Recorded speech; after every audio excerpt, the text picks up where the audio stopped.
What a lovely day! Welcome to Flat Earth Debate, Uncut and After Show. I'm your host Nathan Oakley, and if you are new to this channel, or you've not done so already, then be sure to subscribe, hit the bell notification icon and join button if you'd like to become a Nathan Oakley 1980 channel member and keep up to date with the Flat Earth Debate.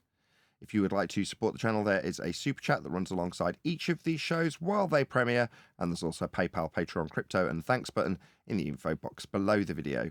Speaking of Patreons, I'm going to do a quick shout out to all of you who do support me on Patreon. So a massive shout out of thanks and appreciation to Giuseppe Montesano, Twine to Twangle, Mitch Kennedy, Original D-Rose, Rod, The Name's Burley, Twad Wazzle, Jason Hornsby, Christoph Fournier, Losing Your Religion, JMels24, Unamento, M, Iron26, Endless Flat Earth Sage, Golden McKinnon, Retro Bill, More Books, Cannabear, Bogey, Michael Kahn, John Kays, Patrick Gunnels, Banter, Mel B. Styles, Hairy Blade, Mobile Max 777, Rob W, Reese Pound, Dal West Watson, Maria Nealands, Unbelievable Productions, Blue Ridge Ranger, The Real Gabster, Abraham Mohammed, Skeptic 936, Life is Short, Texas Mike, David Wayne Foster, and Dank. So another massive thank you to all of you for supporting me on Patreon. Now I will hand over to whoever is in Discord and Google so you can enjoy their dulcet tones while I set up for today's live show.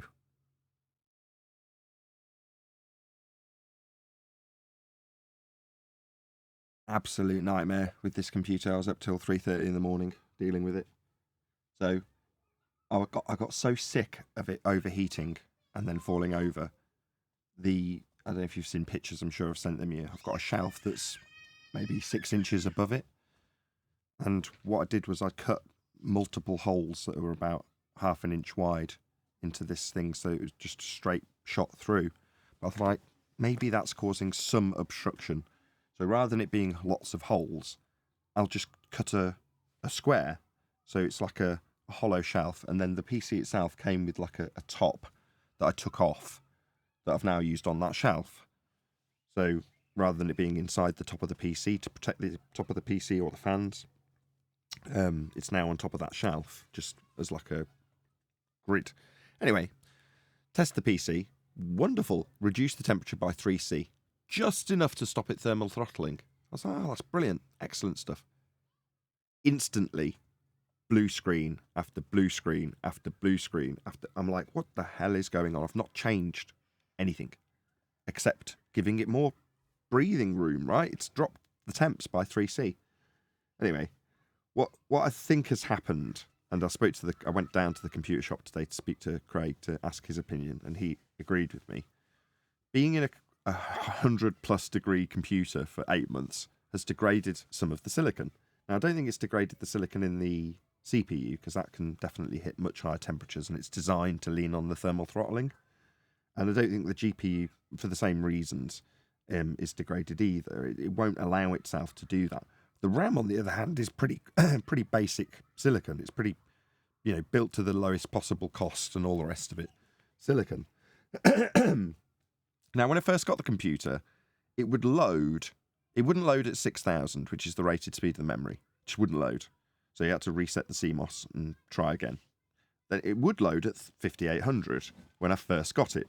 But it would fall over, I don't know, after a 10-minute stress test. Yeah? So I got it running initially at 5,600. And over time, as time has progressed and it's sat in a 100-degree PC, I've looked back through my notes and seen a pattern.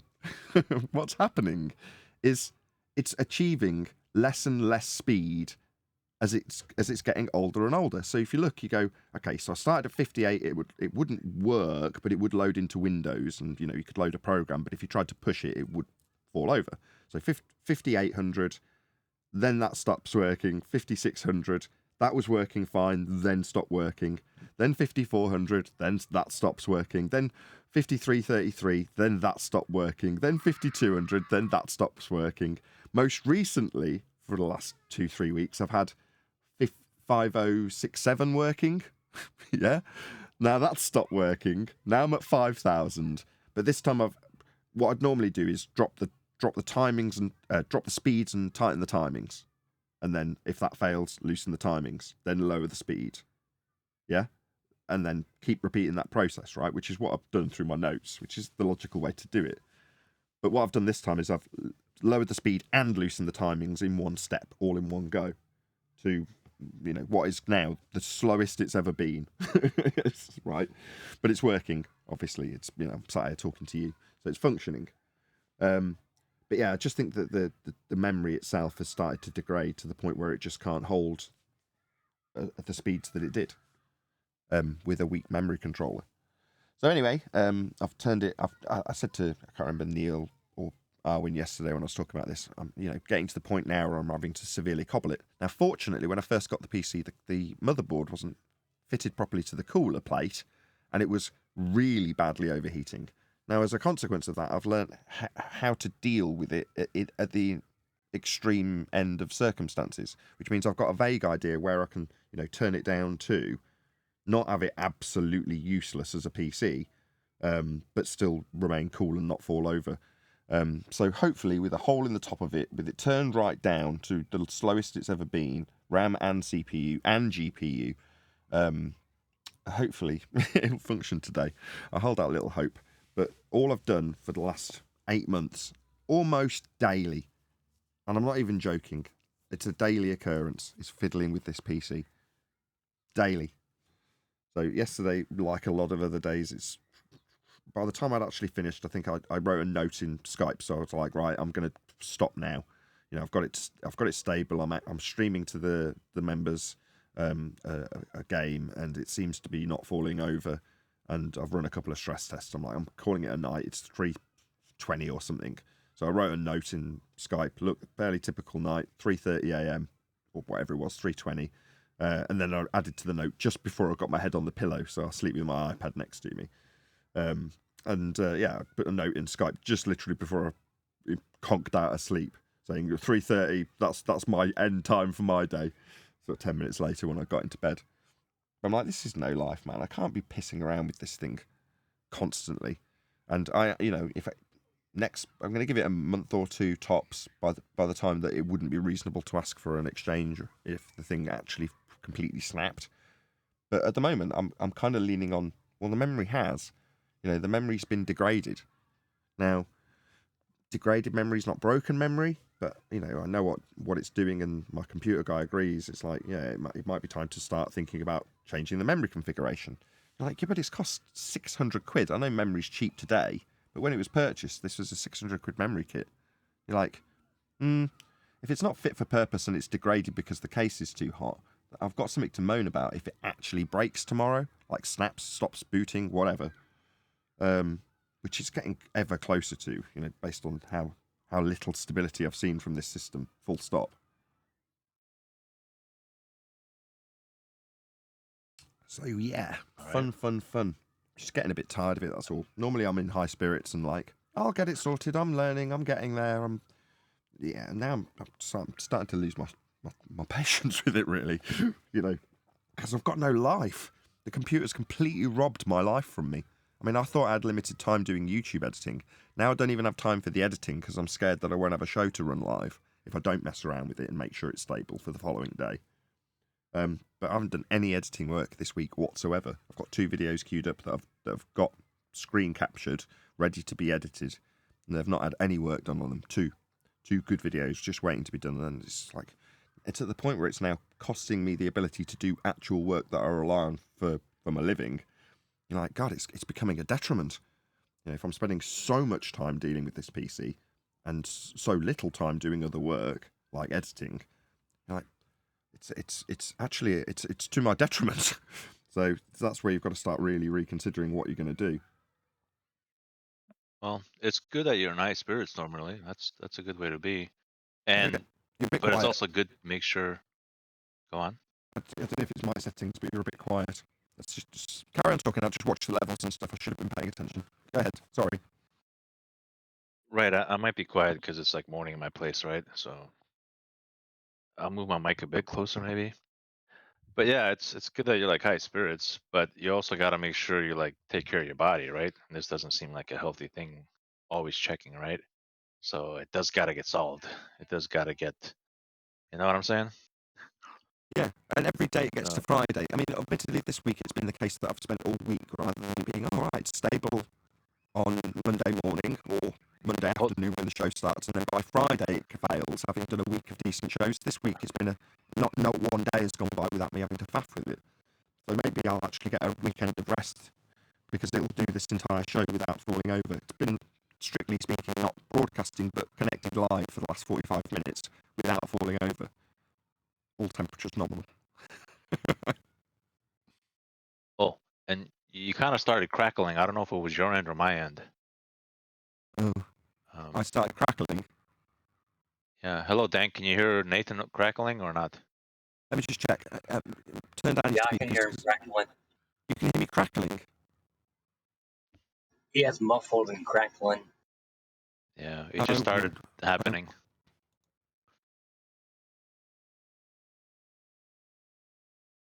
Did you touch a mic or something? Or Hold on a second. I'm just going to put myself through my own speakers so I can hear myself. Check 1 2. Oh. Check 1 2. I mean, now you sound good. Now I sound good. Yeah, I don't know what you changed.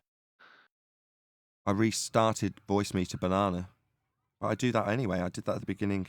Oh, yeah. It's going to be another one of those shows, isn't it? So presumably this recording's had 10 minutes of crackly, horrible sound. No. It was just a couple of seconds. It was just like when I notified you of it. Okay. And it might have only been on our side too. Okay. It just sounded like a little hiccup in the internet to me. Okay, maybe it's nothing. I do restart Voice Meter every time I start the show, so I would hope it's not that, but I restarted it and you said it solved the problem. Yeah, you seem fine now. Like I stopped you. I tried to stop you as soon as I noticed it, right? So you're good.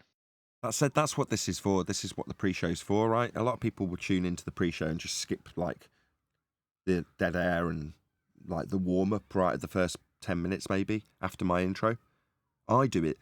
It's like I assume that people behave towards my show the way I approach it, which is I get to the Uncut and After show when I want to listen back to it, and I'll just scrub through the how's it going, good morning, how's it going, scrub through all that, and then you get 10 minutes in, and normally that's where about 10 minutes is where the discussion starts, or if there's going to be a decent conversation, that's where it'll start.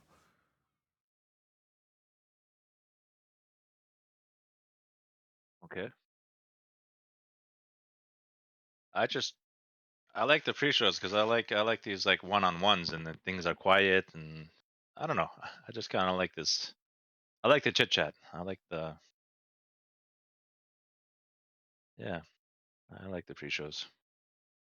So I guess somebody else out there might be the same way too, right? Even from a listening perspective. Nobody's going to be listening to this unless I go live to the members. I can do that now if you want me to. No, I'm not saying one way or the other. I'm just I don't have to be on air. I'm just talking with you and Dank and whoever's here is fine with me. Well, chat amongst yourselves. I will just press a few buttons and get stuff queued up. Yeah. So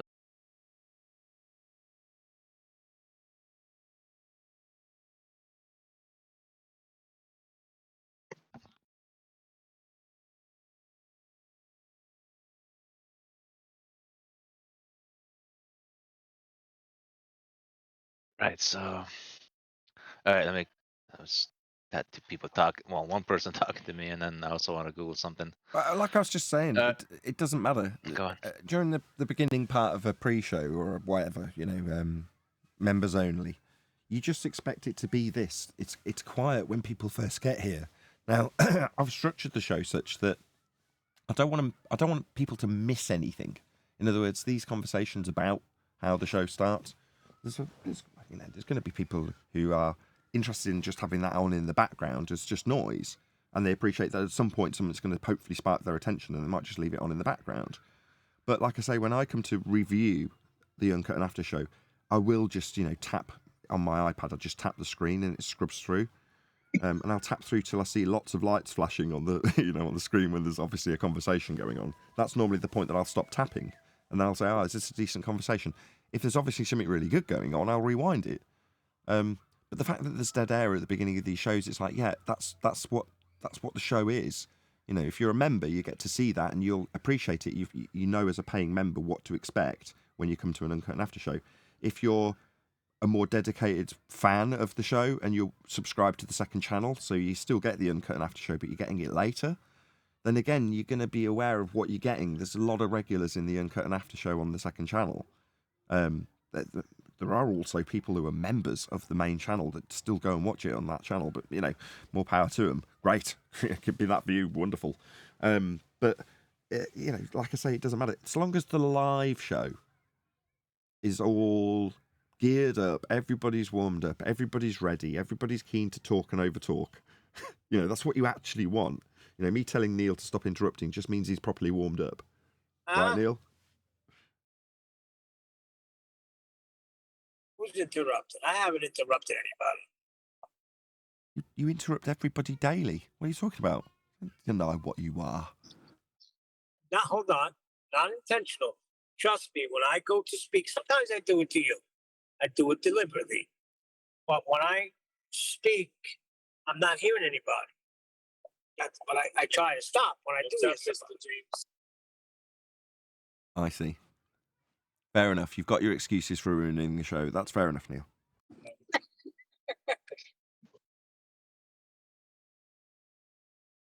What do you think about them setting the blind spot to the Ethereums? I don't like the idea. Why would you do that? What don't you like? I was only half paying attention yesterday. What don't you like the idea of? Him going off and looking at incoherent dielectric acceleration or upward rising Earth? Adam sent them over to the Assyrians to listen and see what he thinks. But why send someone to defeat the nonsense? Why wouldn't you? You're not his mum. Who cares what he looks at? Does it matter? That's not what I'm saying.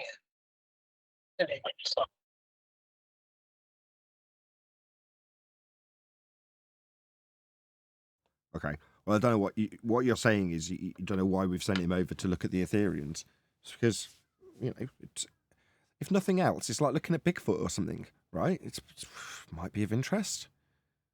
We have obviously got a lot of content out of looking at the flat Earth ideas of incoherent dielectric accelerative force that creates a bias downwards. We've had hours of content out of that. Why would we? It's like stepping back from gravity, going, yeah, you don't need it. Therefore, you don't need to offer up a reason for why all things go down, because they don't. That's easy to say once you've stepped back and done all the research. But I wouldn't in any way say, well, don't look at this or don't look at that. Just because I'm looking at it in personal level, like I was stuck in the nonsense until I found flatter today. You've got to be careful, Neil. Saying, I want to suppress this nonsense because we've figured out it's nonsense and it's detrimental to the flat Earth community. That's your vibe, I get it. But in so doing, you're only one step away from censoring things that maybe you just don't like. It's only one step further along that line. No. No. The bullshit. Didn't hear that. We broke up. Say one more time. Maybe censoring the bullshit. You don't need to. If it's bullshit, Neil, it'll stink like bullshit. Now, if people can't smell it, what can you do? You can't give them a sense of smell. That's what I'm trying to get across to you on all these shows over the last month or two. You can't give what you want to give people. And the alternative isn't to take away the option for them to explore that. That's a very dangerous option to try and exercise. Because live and let live. If you want to moan, or if I want to moan about how I'm censored, I can't easily stand by you saying, oh, we shouldn't allow this person to go and look at that. Or why are we encouraging them to go and look at that? Like, well, because we've spent a long time looking at it, and obviously we've got a huge amount of, I don't want to say reward, but content for me out of it. You know, so there's stuff to get out of it. Why would you stop anybody doing anything is what I'm trying to get at, Neil. Okay, you learn the scientific methods. So send everybody to pseudoscience now. Now go over to pseudoscience and go over there for a while. Stay there. Why? Why? Because he was asking about it, because he's interested in it, because we're talking about it.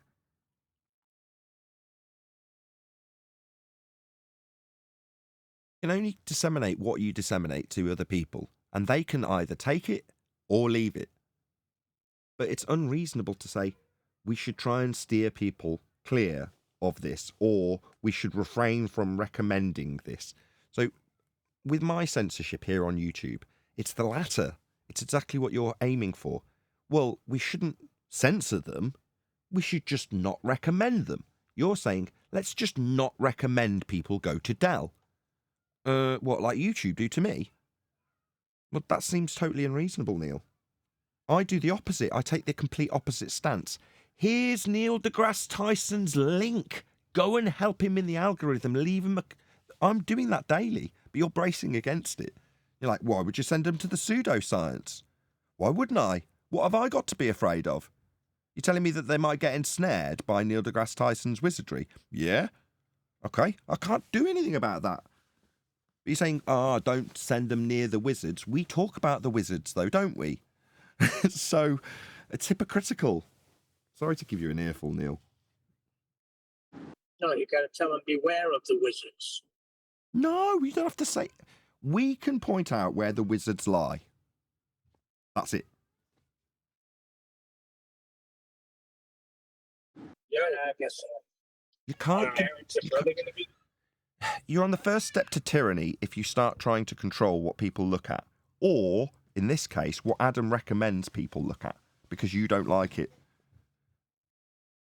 It's bad news, Neil. And it also highlights your pain with this. You're not going to like this. Oh, get the hell out of here. Yeah, I knew you wouldn't like this. Yeah, you've got an issue with that. You've got an issue with people going and looking at Ether or Upward Earth. Me? I don't go look at Dell, go ahead. What have I got to be afraid of? Say again, Neil.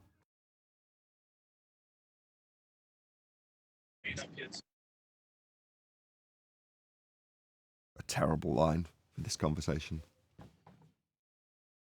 So I'm sorry, I'm working. So it's I just am trying to protect them.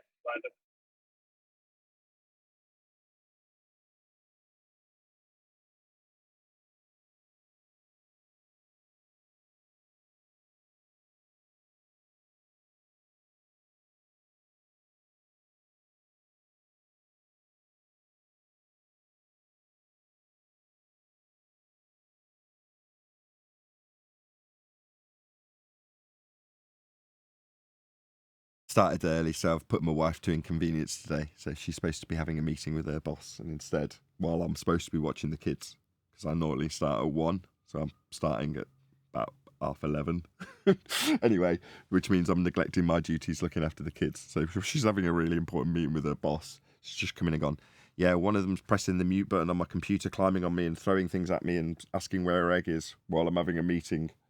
In other words, why the hell are you not looking after the kids? Say again, Neil. Total silence from Neil for about 3 straight minutes. That's why I'm talking, because you're not. Thanks, Neil. Hold on, I was talking the whole time. You didn't hear me? No, we didn't. No. Good morning, everybody. Good morning. Good morning. Hey, D-Rose. Good morning. Morning. Yeah, that's the other thing I was trying to explain to D-Rose, that my life is now a slave to this computer. But it's like, that's another thing, isn't it? I'm neglecting my family duties, literally, as a consequence. So I've got an hour, which I think is reasonable, to get set up, and some of that process gets recorded for the Uncut and After show, right? That's how it usually or should work out. It used to be, I started at 20 to 2, 20 minutes before the live show. In other words, 20 minutes was enough to get it done. I used to start, when I did this 6 years ago, about 5 minutes before I went live. Load G+, or whatever it's called, Hangouts on Air. That was it. And then inside that, you could send the link internally to all the people that were connected on G+. Right? And that was it. 5 minutes of work. Press one button. Now, it's not, I need to set up an hour before. In other words, not just, 20 past 1 or 20 to 2. It's my normal start time now is 1. But because I'm having so many problems, my normal time to start now is 12, 2 hours before the live show starts. Or in the case of today, maybe 11:30, when I'm actually starting pressing buttons on the computer and setting things up and getting my mic out. I'm 2.5 hours before I've got a 2.5 hour setup for an hour live show. It's absolutely insane. And, you know, another, like I just said earlier when Neil interrupted so rudely because he thought he was talking but he hadn't got a connection. You know, I'm neglecting family duties. I'm not watching the kids while my wife's having a meeting, which could be detrimental to her employment. You're like, bloody hell, this stupid computer has become the bane of my life. Now I'm actually cursing it. It'll probably work from now on. Normally I'm like, it's good. It's got good components. They should work.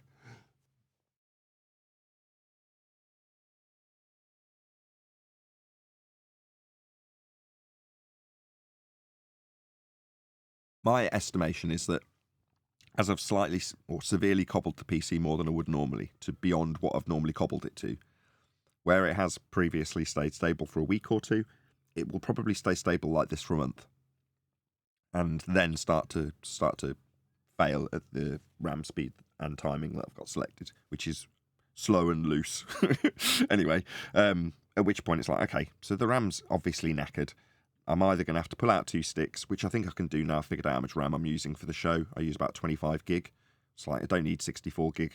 So if I have to, which is probably the next step, and I've already queued up the computer guy to do this, I'll rip out 2 sticks of RAM. I'd already said that was my next step if there'd been crashes, and I should have already done it, really.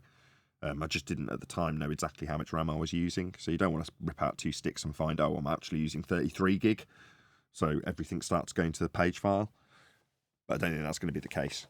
So future-proofing it, giving it extra RAM that it doesn't need, I don't think it's going to be high priority anymore. It's like, so what, chuck 2 sticks in the bin rather than have it constantly crash.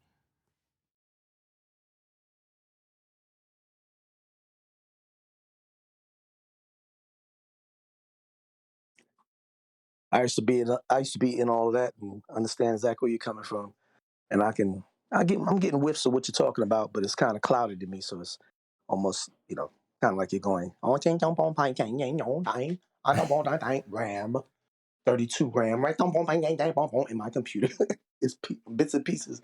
I'm understanding, but I'm still pondering. I'm still baffled and pondering off of quantum foam. That's all. That's really been on my mind a lot. Quantum foam. Why? Because I'm just, yeah. Why? I don't know. I mean, I didn't even know that was like something that was like a uppercut to me from Adam. I didn't even know that was existing in the argument anywhere or in the rhetoric. Quantum foam. The reason so many things have got the word quantum before them is because quantum mechanics has scientific validity and therefore has proved useful in developing technology. Well, that's kind of a done deal. People aren't going to decry it, so you have to start incorporating it, especially if it debunks certain aspects of your heliocentric religion, gravity specifically. So you start incorporating in the word quantum. It's like turbo from the 80s, right? Turbo means good. Yeah, definitely. Okay, well, this cologne is turbo. This mac and cheese is turbo. You know what I mean? Got you. A lot of people deny that, though, that quantum mechanics is scientific validated. That's the other thing. I'm absolutely knackered. We've gone from being a 2-car family with one that admittedly we couldn't afford to keep on the road and we'd sawn and chucked in the garage, to that 1 car, strictly speaking, that we were actually using blowing up, which has gone on eBay, sold, and the guy hasn't come and paid for it, so it's still sat outside. Anyway, to the other car, which is the reason it went in the garage in the first place, giving us constant engine faults and it's like 20 years old, so of course it is going to have problems, right? So that's what we're into the cycle of constantly having to hand over 200, 300, 200, 500, 200, 500, 700 to the garage every single time we take it in, which is frequently. So it's just like, plus I'm walking, so it's like I had to do all my chores today on foot and go to the garage and back and walk to the computer shop and everything I intended to do. It's like, well, I've got to do it. You know, I don't want to not have a live show. I need to talk to the computer guy. So yeah, went in. It was absolutely busy as all hell, of course. Everything's all over the place, and he's got 2 members of staff all running around like headless chickens, people coming in left and right. So like, I want to shoot the shit with him as much as, he's my mate. I want to talk to him just about stuff, not about necessarily computers. But But, you know, after a quick discussion about, yeah, your RAM's probably degrading, it's like, I'll leave you to it. It's, yeah, obvious your back's against the wall here. Fair enough. But I'll hopefully have him over for pizza tonight, and I'll get him to sit in front of it and say, what do you reckon? In situ, rather than it on his desk. That said, it might just function. It's been running for 1 hour and 7 minutes without any issue. Long enough for me to know, I don't think this is going to crash during the live show now. But that don't make no sense to me. Silicon in the RAM's just getting old because it's so hot. Heat up silicon, it degrades if it gets too hot. Well, the silicon in the RAM is on the edge of its limit. It's got an ACC max. It sits at 79.9 C.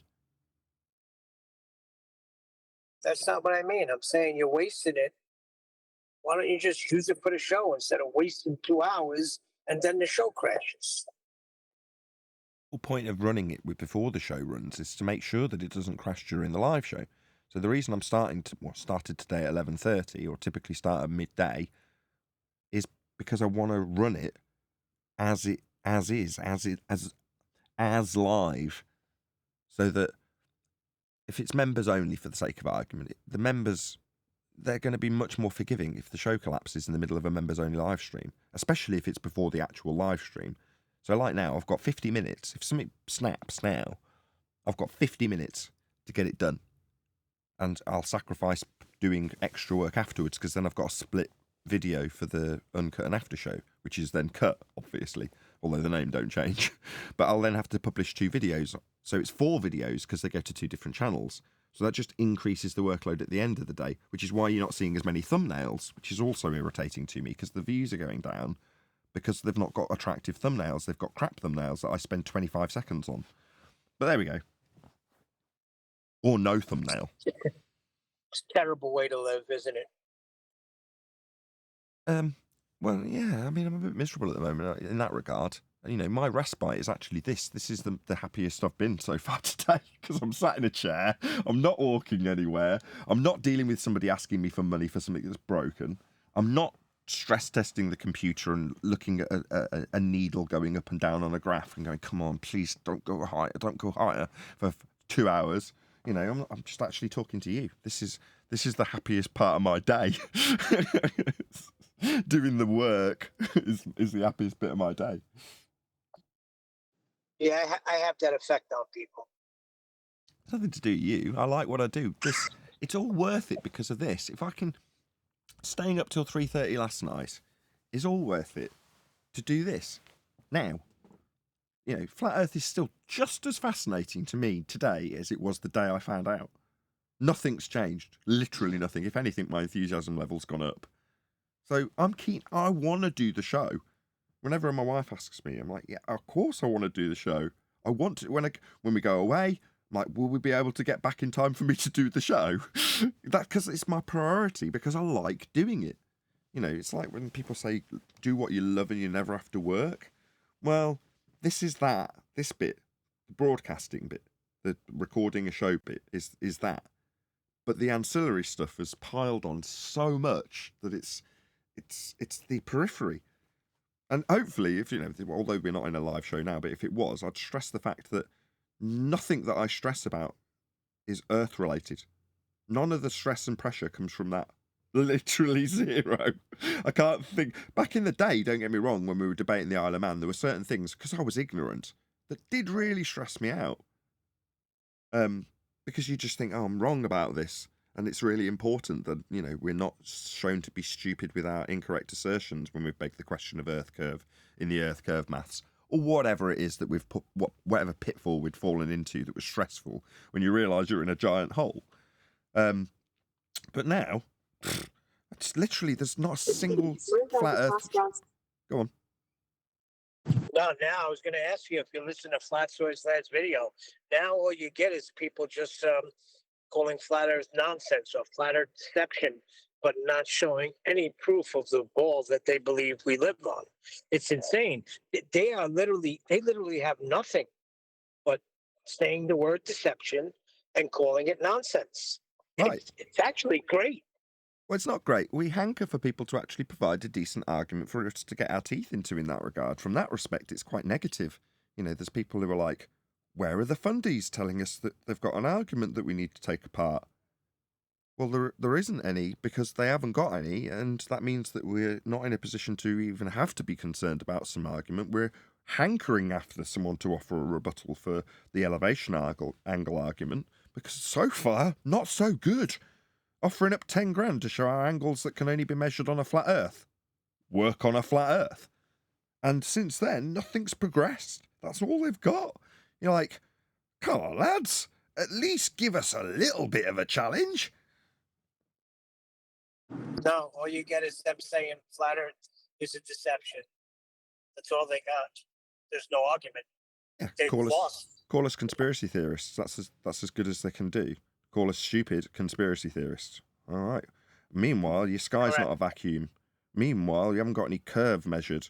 Meanwhile, we debunk the mathematical calculations that you assert of Earth curve, and we show how Earth's measured and navigated flat. I'm pretty sure we're sitting pretty when you call us dumb. Who cares? We've got pretty thick skin, or at least I have, after so many years of being told, you're dumb because you're a flat earther. Why? Because you're a flat earther. Like, really? You've not got any substance to why you would make that assertion.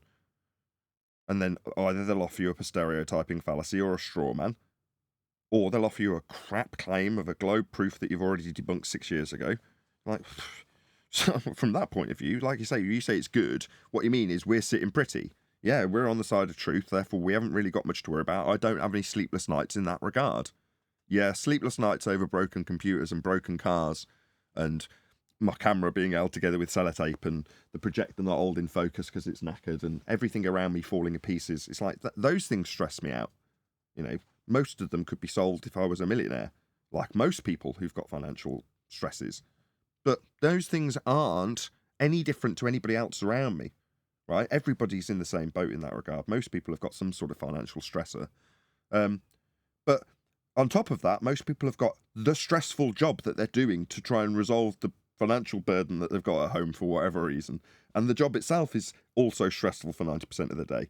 Or at least for me, for the 3 or 4 hours that I'm doing the live recording, that's a nice bit of my day. The actual, what some people would look at as the work, that's the good bit. And it's what I tell people as well. I lie.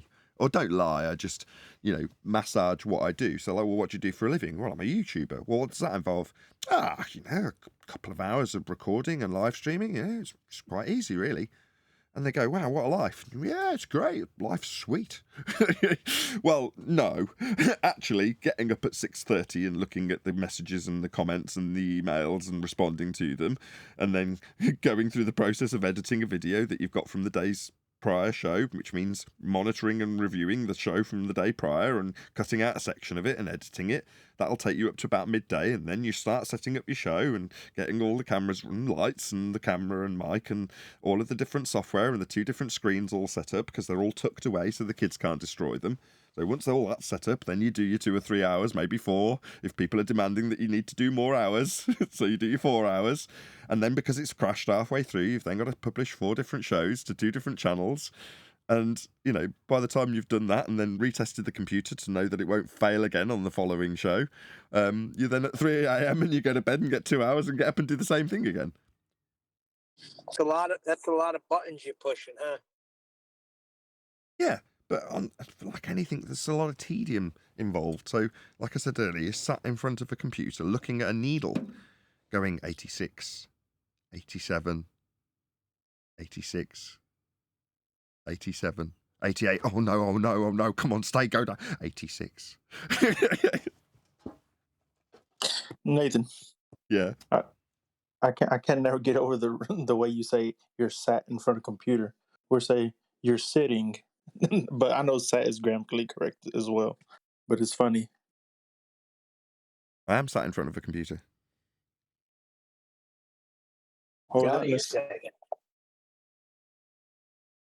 You're wearing a lot of shoes, Nathan. You're the producer, engineer, technical engineer, all of that. You're doing everything that a lot of podcasts and everything have, like, at least maybe 2-3 people assisting within the. My wife's taking offence to studio. that. She's like, "Oh my God, these people blowing smoke up your ass." She doesn't approve at all. This thinks you're sat in front of a computer. I am.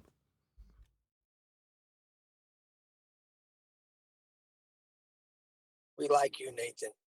Oh, that's nice. I like you too. Get a room.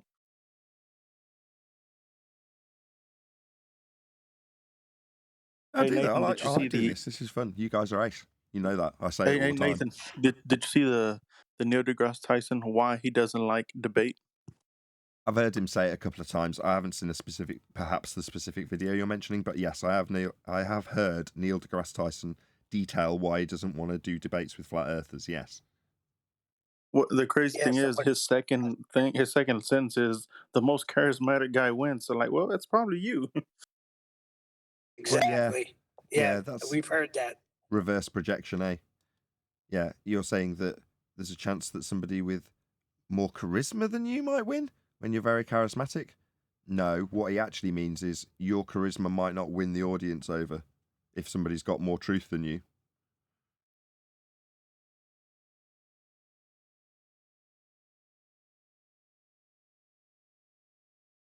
Like 10th sent us today's video for the live show. Astronomer Michelle Thaler on quantum entanglement, death, and how we're connected in space-time. Lovely. Of course, my son will love that one. Good morning, gentlemen. Yo, Good Nathan, morning. can you look in the main text chat, bro? At that computer I just posted, bro. A few weeks ago, you said something about iMacs being about 20 grand or so. I found that unbelievable. And it was. So check it out, bro. Let me know what you think about this iMac. I'll Tell post me. it. We were Okay. talking about the casters. I can't go to the live chat. Just tell me verbally. What about it? It's an iMac with Retina 5K display, 27-inch, 8 gigabytes RAM, 512 GB SSD, whatever the fuck that means. It's just over $1,000. It's like $1,500. Yeah, but that's not what I'm talking about. I'm talking about the cheese grater. Cheese grater. Yeah. 8 gigs of shit. Yeah. So there's the Mac Pro that I'm talking about. There's thousands of pounds. It looks like a square cheese grater, and you can buy casters for it. Now, it comes with absolutely nothing. You can buy, I think it's about 5, maybe 6 grand Retina display to go with that iMac, and the stand. Not the screen, the stand the screen attaches to is $1,000 for the stand. The casters are about $600 for 4 casters to go underneath the aluminium cheese grater. That's the Mac I'm talking about. The one that photo editors and people like that would be using. They don't mind spending 20k on a Mac. Okay, so this regular Mac wouldn't do nothing for you or for what you need for. No. I mean, I wouldn't want a Mac in here. I mean, if I was to change this PC, I wouldn't change the case as much as I'm moaning about it. I'd put a lower powered CPU and a lower powered graphics card in it. That would be it. Then it wouldn't overheat. Then it wouldn't cook the RAM. Then it wouldn't thermally throttle. Then it wouldn't fall over through instability because I'm undervolting everything. If it had a 170 watt graphics card and a 150 watt, maybe not 150 watt, 120 watt CPU, it would never overheat. Now, because it's got a 250 watt graphics card and a 250 watt CPU, it wants to overheat. The thing is claimed to be maximum capability 400 watts. And that's with fans, right? So 400 watts, you haven't got to be a genius to say, well, it won't call 500 then. No. So you have to turn it down, which isn't what PCs like. They don't want to be turned down. They want to be turned up, if anything. Yeah, that's what I'll do. When you talking about, I'll just finish this out. That's what I'll do, and I'm going to keep mentioning it every now and again, just in case it keeps falling over, which is to say 3 months from now, 2.5 months from now, if I am still dedicating my entire sodding life to this computer, I will crowdfund a new CPU and a new GPU, and I will spec them within the capabilities of the cooler of the system, which is to say, instead of a 250 watt graphics card, max, it'll be 200 watts. Instead of a 250 watt CPU, max it'll be 150 watts. So then it's under the cooling capability of the system, and it won't ever crash, it won't ever overheat, it won't ever fall over. But that's all it needs. You know, the bonkers spec that they offered at the place that spec'd this, they just shouldn't have offered it and said it was a silent PC when they're putting components in it that are more powerful than they know it can handle in terms of its heat dissipation. So it was a stupid build to begin with. You know, on the one hand, people just want the best in the computer, so they put the best chip that's available. And that's what was on offer. And the guy who purchased it just bought the best. And you're like, well, sometimes when you buy the best, it's like putting a V10 in a Miata. You're going to have problems. You know, it's like, well, what do you do when you've got a V10 Miata and it can't hold any of the power? Well, you could just take the 500 horsepower engine and turn it into a 200 horsepower engine, which is essentially what I'm doing. You're like, well, doesn't that seem like a bit of a waste? Yep, it seems like a massive waste. But then again, they've already been purchased, so, and they were really expensive. So, you know, I'm sure I've said this before, but the guy who purchased it even offered to start replacing components in it. I'm like, no, that's just bad. It's wrong. It's wasteful. They've already had the money spent on them. They should work. They're good. Anyway, this is my torment and turmoil with stupid computer components that keep failing. However, resolvable and still will achieve when I do, and I definitely will eventually upgrade this computer to more suitable parts. And when that happens, you'll probably never hear about it again, ever. Because it'll be sitting at 60 degrees C, running full tilt, and I'll probably pull all the fans out because it won't even need them anymore. Anyway, stop talking about the computer. I spent 40 minutes on it. Yeah, I know. 40 minutes of talking about computers. Do what you gotta do, bro. Make the GoFundMe and let's make it happen, bro. I'll do that when I can't achieve the outcome. I don't mind. What else have I got to do other than look after my kids and generally look after my family and have a life? Other than those things, what else have I got to do? Well, nothing. So I might as well put the work in to making it run. We've not missed any live shows. A handful. Literally a handful. And I've put out other shows to replace them. But with that exception in mind, the show has continued. The show goes on because I put the work in, and I'm prepared to do so. And when it's at the point that the work isn't, you know, it's become too much to bear, which is getting close, then, and only then, once I can't just return them, because, you know, at some point they might snap, in which case, if they were under warranty, I can just get them replaced. And in so doing, I'd say I want something lower powered. But once the warranty's up, at least I've had the value out of it's kept a show going with a lot of effort for 12 months. At least I've got some value out of the components and I won't feel guilty changing them. But if I did it tomorrow, I'd be like, it's an insult to the guy who spent thousands on them. You know, at the very least, the least I can do in exchange for him putting his hard-earned money into this PC so that I can have a show running is keep the thing functioning, even if it's a massive detriment to my time. Like, I didn't dump $4,000 on it. So the least I can do is put $4,000 worth of effort into keeping it ticking over for at least a year. Fair enough. Gotcha. Then I'll upgrade it. Then I'll run a GoFundMe. Or by then it'll just be like, oh, it works fine now. Yeah, it's been no issue. It's been a month. Like I should be saying that 12 months in, like it's shock that I haven't fallen over for a month. But that's the situation, isn't it? Yeah, I think that whole thing went about wrong. Should just got the money and bought the computer that you know you needed. If I had infinite funds, in other words, let's say that this channel was making me 100k a year, that would have been the PC I'd have bought. Like, oh, I can afford it. It's the one I would want if I could have anything I wanted. I'd have had that. So on the one, you would have got that Mac. You would have got that Mac. That's what you would have got, that Mac. Nah. I like my iPad for editing videos. I've had hundreds of pounds worth of editing software on the old computer, and I still have it actually. It's on this computer as well. But it's nowhere near as efficient as the iPad for editing. So you're right. A Mac is exceptional for editing. But that's a bit of a one-trick pony, you know, in terms of its ability to live stream and store a load of data and act as a server and do all the things that this computer does. And it does have a heavy life. It does do a lot. just don't think Macs would work in the way I would want them to. Certainly not with OBS and things. I mean, they do work with OBS, but just not the way I would want it to.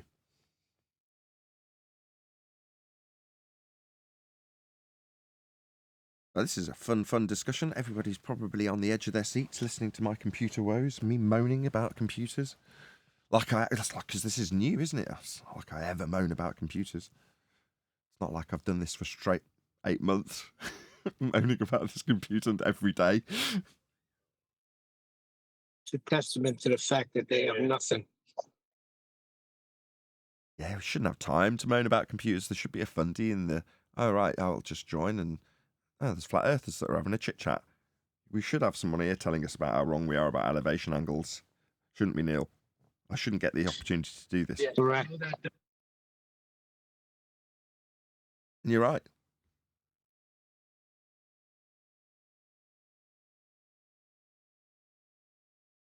It's like we're sitting on top of the mountain, king of the hill.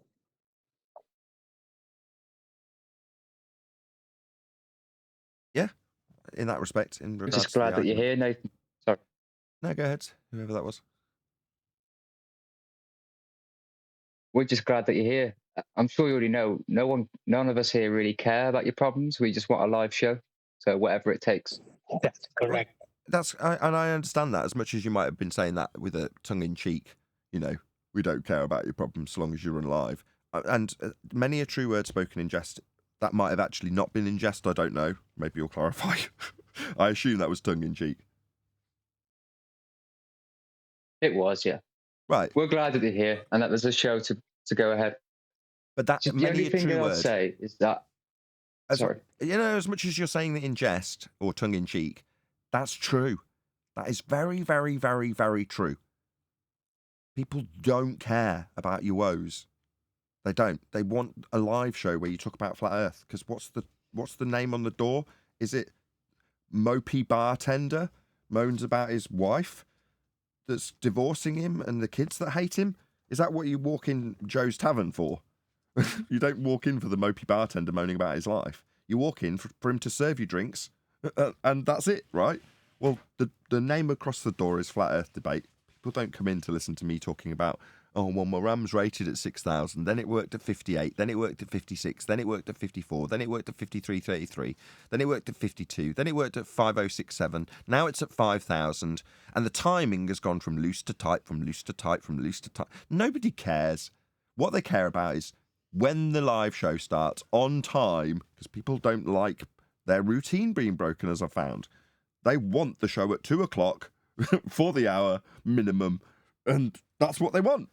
Everything else, well, it's inconsequential to them because it's just that's their part of the day. If you think about TV shows, right? I know Philip Schofield's in the news a lot at the moment because of his homosexual affair with a runner on his show. Again, people don't care, or didn't, right, until it's highlighted by some other outlet about what Schofield does before or after the show. They don't care whose pants he's in. Is he having a good discussion with the guest on the couch in front of him at that moment? Yes or no? He is. That's all they care about, because that's what occupies their section of their day, is listening to Phil grill someone on the couch about something that they've said for about 5 minutes, and then the weather. That's what they want. They don't want Phil coming in at the beginning of the show and saying about how he's had a terrible day with the paparazzi and how they're all starting to look into his... Nobody gives a crap. They're like, this isn't this morning. We just want to hear what the day's events have got to unfold and the interesting subject matter expert that you've got in. Oh, right, you've got Mark Sargent on today talking about Earth being flat. How interesting. That's what they want. And it's the same for me. People want the debate. They want the Flat Earth show that we actually... It's been moulded into something beyond a debate. And yes, we do get people who still come in. But obviously it's got to have content specific to the subject when there's nobody coming in saying, you're wrong, you're all idiots. Still got to have somebody to respond to, hence we've ended up doing videos. And people like it, which is good. So, people just want that. That's it. They don't get it, they get stroppy. I told you before, Nathan, like when I'm doing a job, they may like me, but if something goes wrong, they just want the problem fixed. They don't give a crap. Exactly. But on the other hand, there are members and my panel who are obviously going to get sick of it eventually, but they have a slightly more empathetic ear when you moan about such things, because that's what presumably some other YouTubers may have a different members only section to their channel. But for me, it's like, no, if you're going to talk about the behind the scenes aspects of a show that debates the nature of Earth, there are going to be other aspects about the show that might be of interest to you. So while your average Joe might just come and go, well, how'd you prove it's flat? Well, you're saying we got a dome? That might be the extent of your average Joe normally who comes across the show. But for someone who's into it, and he's like, no, I know all the arguments, I've seen all the debates, I've heard Rumpus get annihilated, I've heard all the clips, I've seen all the edited videos, but I still love it. It's like, well, the wider picture of what goes into Flat Earth debate may become interesting to some if they're that interested in the show, which I think second channel members, second channel subscribers rather, and channel members, they might be bored with this while it's on in the background while they're making coffee waiting for the real live show to start. And, like I said earlier, they know what to expect. But it just does give an idea of, the people involved. Same goes for some of the GoFundMes like yours and Chocolates. It shows the humanity of the people who involve themselves in this process. Now, I don't want the whole live show to be littered with that, but you do want people to relate to individuals and their woes, when it is that type of person, not your average Joe that just comes and hears Flat Earth and goes, what?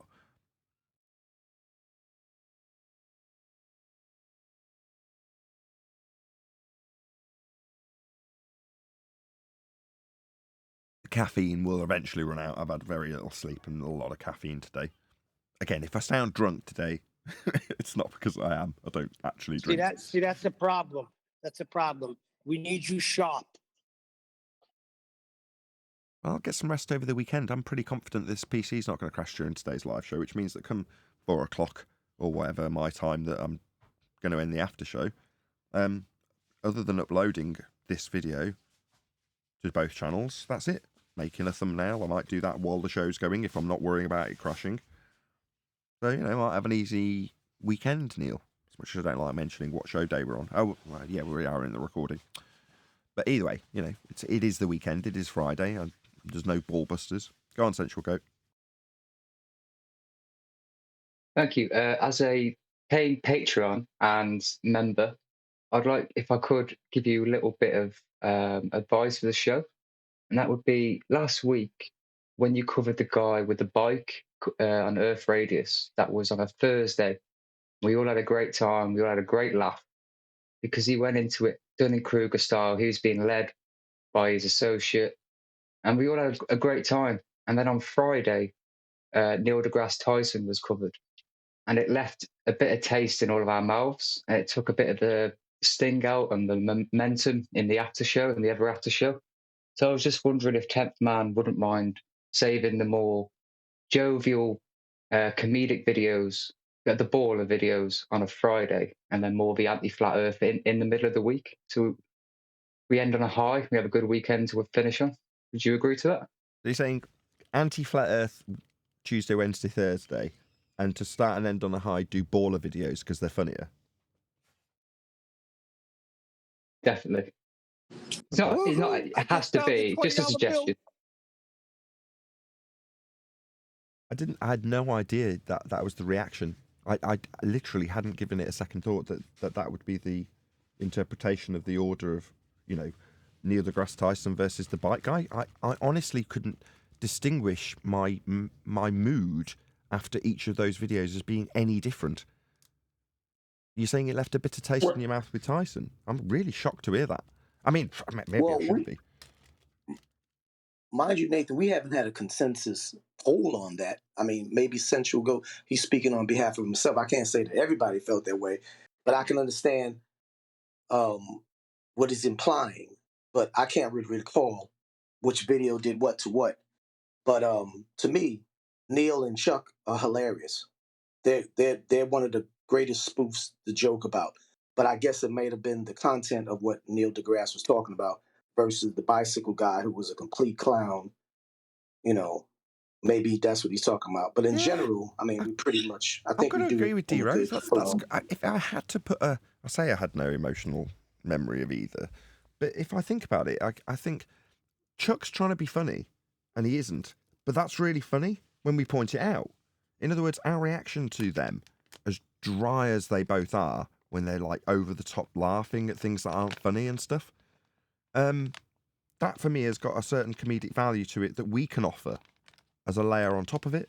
But with the bike guy, is numpty assertions. I don't know how that could elevate you in any way, Sensual Goat. I don't know how that became the contrast as leaving you with an elevated feeling because he was so silly. You said maybe you can explain how the two contrast with each other, because D Rose is completely disagreeing with you, and I'm more on his side that, you know, after dealing with Tyson because he's such a numpty and because his sidekick is so unfunny, that's funny. I understand that, and what I think the reason being is that he's a priest, and so he's disseminating the information that we know to be wrong. Whereas the Glober, he has no idea how wrong he is, and so because of that, the assertions that he made and the assumptions and the claims, we had a great time with him. Whereas with Tyson, we know, I don't want to appeal to motive, but for me personally, he's harder to listen to, and he creates less conversation in the after show than the ballers. That's my personal opinion. I'm not saying I'm right. Just No, I a totally get suggestion. it. Now you've contrasted it. It's similar. If I was dealing with a teacher like Matthew Learns or Charles Flat Earth Math, that leaves a bitter taste, to put your words on it, in my mouth after I've dealt with them. It makes me angry. It gets my blood pressure going. It's not the fake outrage that I put on with most of the videos. It's, you know, I'm genuinely, even just talking about it now makes me start feeling like I need to start stuttering my way through the words, because I can feel the tension rising, because it's teachers and what they represent. And when it's a priest, you go, okay, so it's the same thing. So you're saying because he's indoctrinating the masses through the mainstream, and because of his position within the priesthood of heliocentrism, he represents a mass indoctrination. So his words, when he says them, seem so much more nefarious than some numpty baller who doesn't really know what he's really talking about or how stupid it is when we pull it apart. Tyson, on the other hand, you feel like he doesn't get that leverage from us because he's Tyson. He should know better, or does know better, and just knows all the arguments that counteract his and where to shut them down and things like that. That would leave a bitter taste in your mouth. No, that makes perfect sense now you've explained it. Absolutely. Yeah, I get it. Well done. I get it. Hey, but have you read, Central Goat, and anybody, like this recent one that we went to say Nathan Oakley sent us? Did you read the comments of his audience? It is amazing. It's almost like you would think it was a spoof satire commentary of us being sarcastic and facetious. It's like, if I wish I had Neil deGrasse as my science teacher, or things like, when it comes down to science, no one explains it more simple to the average. I mean, they really put this guy on a pedestal and they adorn him. It's amazing, but it's also scary. It is scary to reveal the truth that there are so many just so many, I don't know, Pied Pipers just being laid off the cliff. It's amazing, man. Right. Yeah. On a different note, can you tell me how wonderful I am again, just for a few minutes? Well, I was gonna say, while you were talking about, even though you enjoy what you're doing, and like they say, it's not work when you love what you're doing. Nonetheless, I've said this before. I revere you for your selflessness, your commitment, your zeal, and your dedication, not only to tell the truth and to find out the truth, but to serve the public, to Hear that, be able baller? to. Hear that? Huh? Oh, D Rose is saying how You know, wonderful I am. it's a ministry. It's literally a ministry you're doing. It's a missionary ministry. You're trying to give truth to people, to I've let got to people stop you, D know Rose. where you live. Man. What I'm saying is, some might claim the panel being a bit sycophantic, and your criticism of the commenters is that being sycophantic, correct? Sick of antic. Yes. Whose antics? You know what sycophantic means? Do you want me to look it up? Where's my iPad? Oh, is that? Oh, that's a whole word. Shit, I thought you said sick of antics. I'm like, oh, okay. So from what I understand, they must be sad. They're sick of your pity cry. So sycophantic behaving or done in an obsequious. Wow, that's a new word on me. OBSEQUIOUS. Obsequious. That's a new word. Saquish. I don't know what that word means. That's a new one on me. Way in order to gain advantage.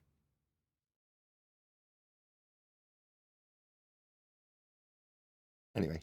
Okay, Sycophantic. to weigh in order to get an advantage. To get an advantage. That's what whatever you call it, sycophantic, whatever. Yeah. Anyway, don't worry about it. Well, anyway, most of us appreciate what you're doing. Yeah, it gets frustrating when the show doesn't go through, but hey, it's not like it's because you woke up late like QE, you know. Right.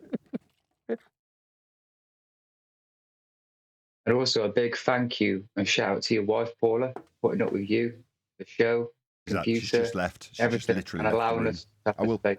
I will pass it on. Sorry to cut you off. She's just literally left the room though, just before he started saying that. She offered me a sandwich and I was like, no. Yes, I concur with what Central Gun forgot to be. Always give the wife, that same homage because she has to sacrifice time and know what her husband is doing to serve the pup. Yeah, definitely. Shout out to her. Yeah, my wife says. I'm not gonna lie. She's fantastic. Very, very supportive. You can't put a price on a supportive wife. You can't. Hey, I wanted to mention something. My wife was overhearing me listening to a premiere, yesterday's premiere, matter of fact. And she said, and QE happened to be talking. She said, must he always call people names? And I said, baby, that's QE. I said, I do the same thing. And then later on, she hears me on there, and she just kind of gave me the side eye, like, y'all need to stop. And I said, they call them ad hominems, honey. She said, whatever they call. You can make your point without calling people names. I was like, look at her. The next time she moans about someone to you and calls them something, you'll be able to call her out. Exactly. Yeah, that's not the key to a good marriage. Getting a point over your wife, point scoring. Yeah, that's not the way to do it. Nathan, I'm just, that's what you got to do when you're amongst the guys. Yeah. Yes, dear.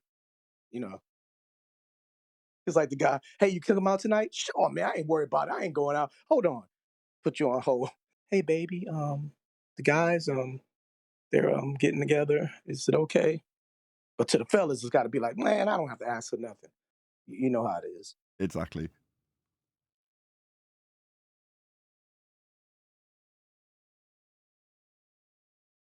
But she's right. We should avoid calling people names. It's again hypocritical of us to say you shouldn't be using ad hominem fallacies, address our arguments, and then call them numpties. Now we justify it. Doesn't mean it's a good justification when we say, well, look, they've behaved like a numpty, or this description they've given is idiotic. Therefore, I've labelled him an idiot because of the idiotic description he's given. It isn't necessary. She is right. But that's what I explained to her. I said, there's always a validated point and a claim refuted with the ending of an adjective to the name. So QE always says, he puts it down on law. Da da da da. Yep. Window liquor. But he didn't precede that window liquor ad hominem with a fallacious claim or a positive claim that was fraudulent. You know what I'm saying? So when I broke it down to her like that, she kind of gave me like okay, I get it, but still. She said you can rub. She said you can rub people off the wrong way. Sorry. Again, goat. Sorry. She said you can rub people off the wrong way because that precedent point you made can totally go on one end out the other once you've put that ad hominem on top of it. To some people, Sounds like a very and wise I woman. understand. She's absolutely correct. And 10th Man's been trying to drum that into us for about 2 years. In her, your wife, and 10th Man are both spot on. People listen to the argument, and then at the end, when you call them a window licker, or say, yeah, how are my balls tasting? People go, And that's what they remember. Rather than remembering that you can't have gas pressure without a container, they remember, that's me teabagging your Fundy Sky Vacuum Belief Fundy. How do they taste? That's the bit they remember. No, you need the entertainment. So hold on. There's a healthy medium. That teabagging stuff, I always hated that. Lick my, you know what?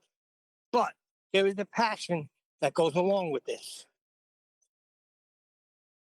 I agree with Neil, because I'm gonna tell you this much: as profound as it is, it depends on the individual. It's almost like listening to a song or a movie that has profanity, explicit language. However, you can chew the fat, spit out the fat, and get to the meat. That's for certain individuals. However, I can understand the average person who has to have a clean plate, with their meals perfectly not touching one another. Yeah, they got to have it perfectly disseminated to them. But grabbing you, that's what grabbed me to your show. I used to crack up dying laughing. Did I get your points too? Of course I did, because that's me, because I know what I'm here for. But a person hearing it on the phone, like my wife just passing by with the children, she's going to go grab the children and cover their ears and be like, what is that garbage you're listening to? So it goes both ways.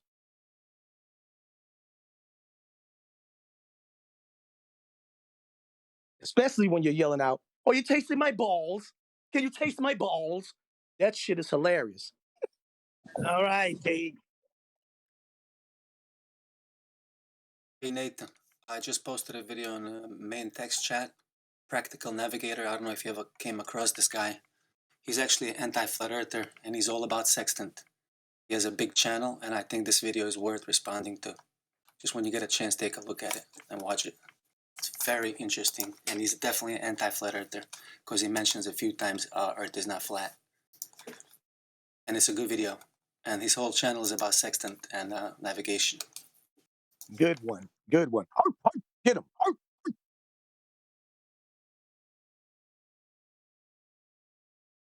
I'll post it on Skype just now. Give me a sec.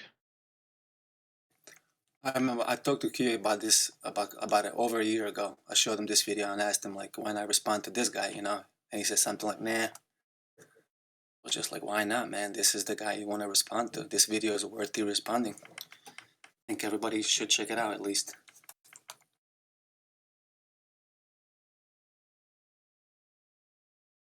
All right. Well, it's also on Skype. If anybody else is interested there. Speaking of Skype, as busy as a bee, per Huey's request of me, he helped me and put on Skype that video that Huey was asking me to send to him. So it's not on the main chat, but it's on Skype, according to As Busy as a Bee. But I don't know. Y'all know how to get access to that. But it's the video I was saying. It's the new updated video, other than the other one where the supposedly rocket launches goes up. This is when we were talking about, the solidity of whatever, the matter of the containment, whatever. But it's a different video where it's more detailed and it's a total different result than that famous one that was circulating around with the bloop at the end. So hopefully y'all check that out, or y'all could check that out. It would have been a better segue to the firmament or the containment or the dome, if you will, conversation. But By still, the way, D Rose. Yeah. What up? By the way, D Rose, I am going to be pushing physicality through this container, and I'm not going to stop. Mhm. That I'm going to claim it. It has to be physical. There you go. There is no other way. It is There is reasonable no other way. It is reasonable to logically infer the physicality of the containment, Neil.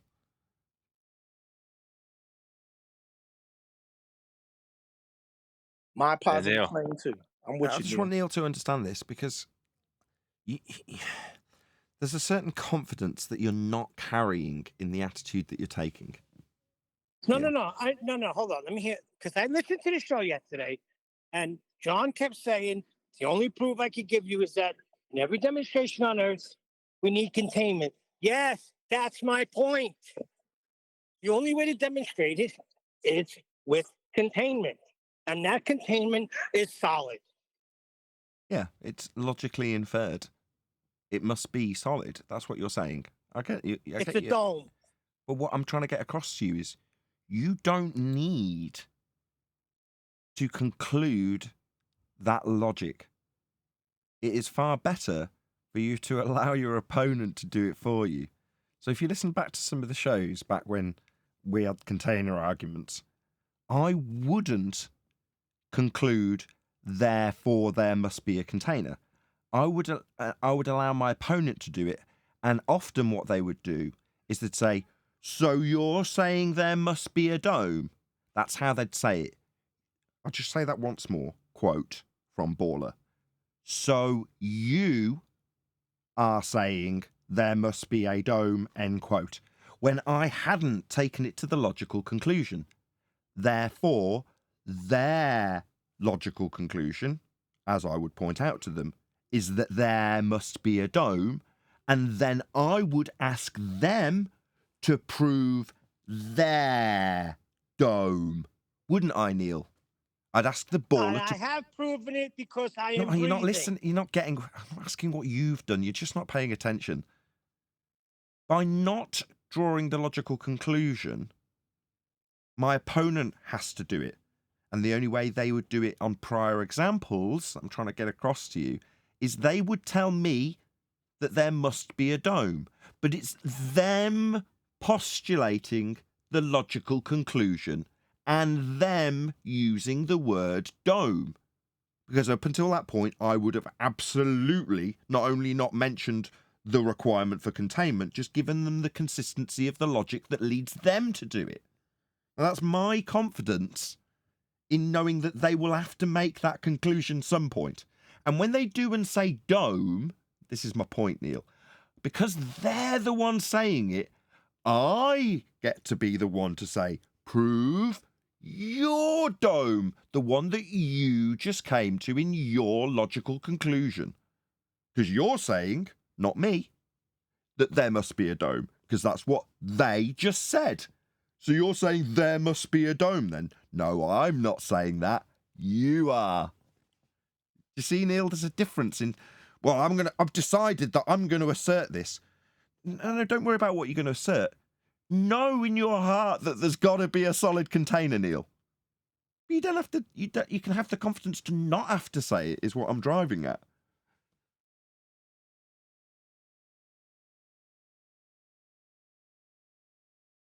I get it Still 1,000%. Even though I'm on your side, Neil, I specifically understand what Neil's saying, because that was the point I was making. Let's disregard the specificities of the solidity of the structure of the containment. Let's just know that the generalized factual point is that it is a container that has to That's be obvious, solid. though. Hold on. But don't That's say obvious. dome. Don't say dome. You know why? Because you only think it's a dome the same reason you think some people think the horizon is geometric. That's angular resolution. You looking in the sky, the clouds further away look like they're at eye level. That's the same thing But with we the can sky. That's prove what makes that you that's think not about the the case. dome. Hold on. We can prove that that's not the case. They can never prove that you can have gas pressure without containment. Now, we are joined by Neil and a whole bunch of people in Discord. So welcome, one and all. This has got to stop. Hey. This has got to stop. One person in G+, that's it, union meeting today. Like we were discussing in the pre-show, Neil, once they're aware that the show is happening, they can then become part of it, because the bit that leads up, the warm-up, checking technical things are working, people like Eli, they don't give a crap about that, do they? Hey, Eli. Good morning. Really good to have you. Thank you. I was trying to get in here, but, Whatever. Fair weather debate panel member, only here when we're actually live. Anyway, it's good to have you. Let's do a bit of housekeeping. Any evidence of the distance to the sun? Nope. What is the sun? I don't know. That's a very good question. No? How big is it? I don't know that either. I mean, they can offer scaling values, but they'd need R. Any evidence of the R value, Earth radius measured? No evidence of that either. I've forgotten what we're going to be covering today. I'm just going to have a sneak peek at what we're covering so I can make the housekeeping question relevant to it. Michelle Thaler on quantum entanglement, space-time. Oh, okay. Any scientific evidence of gravity? Which one? Any scientific evidence of anything labelled gravity? 40 people watching. Wow, how come there's so many people right at the beginning of the show? Well, good to have you all. 3 minutes in, 40 people watching. Wow. Negative. And It's for not the science. There's no phenomena to study. and for the record, by default, if there's silence after these housekeeping questions, therefore you could take that as a negative or a no, because we're waiting for a glober that might be a guest on the panel to speak up and pronounce that evidence. So silence means no. Well, we're hoping for one, but that'll never happen.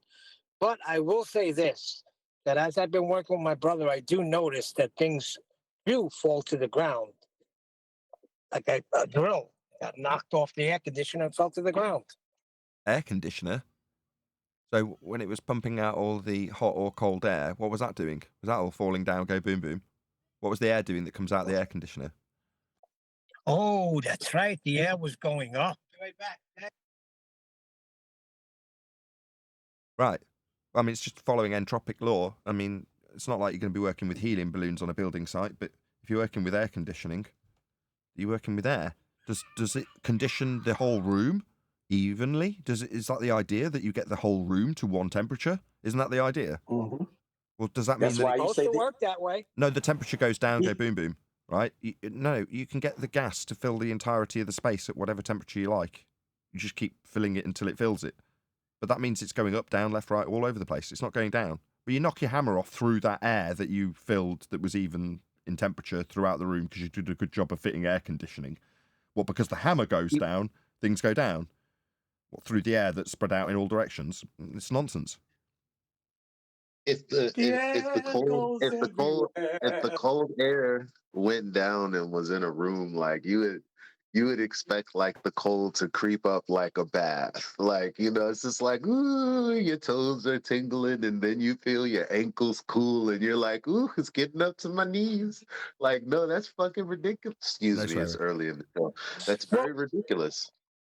Well, what are you told when there's a fire, right? They tell you to get really low to the ground because all that smoke in the air is rising, correct? No, falling, go down, go boom boom with gravity. No. That does not happen in reality. Yeah, they tell you, Therefore- fire safety, get on the ceiling, do your Spider-Man impression because everything's falling down, the gravitational pull's going to keep you safe. That's what they tell you, isn't it? Gravitational pull. What's that? You know, the thing that's pulling everything down, like the smoke and the flames and the noxious gas that you would be, according to you, on the floor to avoid because it's going up. But that seems absurd given that there's a gravity force, a bending pseudo-Riemannian geodesic in space-time that's making it all go down, right? That's why we're not all flying off the ball in space, right? Well, let's just say this. More physical things go down when you knock them down. They're not going to float in the air. That's absurd. Like the smoke hangs in the air, floats in the air, like the clouds hang in the air, float in the air, like the balloons hang in the air, float in the air. What are you talking about? Some things go up, Neil. No, more physical things, heavier things, things that are more dense will go through the air. And things that are less dense will go up. So what? So Correct. it's dependent on their density, but who cares? There isn't a downward bias. There isn't a downward force. There isn't a need to explain why we're not flying off the world. We're more dense than the air that we occupy. Well, that's pretty simplistic, isn't it? Well, there's no need for any explanation on our side of the discussion. Flat Earths, I don't have a positive claim to defend in this regard. I realise there's people going out of their way to try and introduce a positive claim for us to have, but there really isn't a need for one. Exactly. Like Neil said, like the old story, if they all say all swans are white and you show them a black swan, well, that negates your argument. All swans aren't white. So all things don't go down. If one thing goes up, Speaking of black swans, any evidence of a physical geometric sphere edge that's a horizon, formerly known as the curve of the Earth? Negative, but real quick to go back. But this is the problem, and it doesn't even come from ballers. It comes from other flat earthers. They're saying that there has to be some sort of force working to cause things to be in equilibrium. Let's just say that. That's what I'm getting You mean from like certain Dell? people. You talking about people like Like an Dell? upward rising earther. Yes. Right, Yeah. but some things go down to Yeah. become in equilibrium. Some things go up and end in equilibrium. So again, you're saying that there must be a force that describes the entropic movement of things? No. While there might be an explanation for the arrow of time, unfortunately we can't rewind the arrow of time, can we? What we can do is assess the ontological primitives.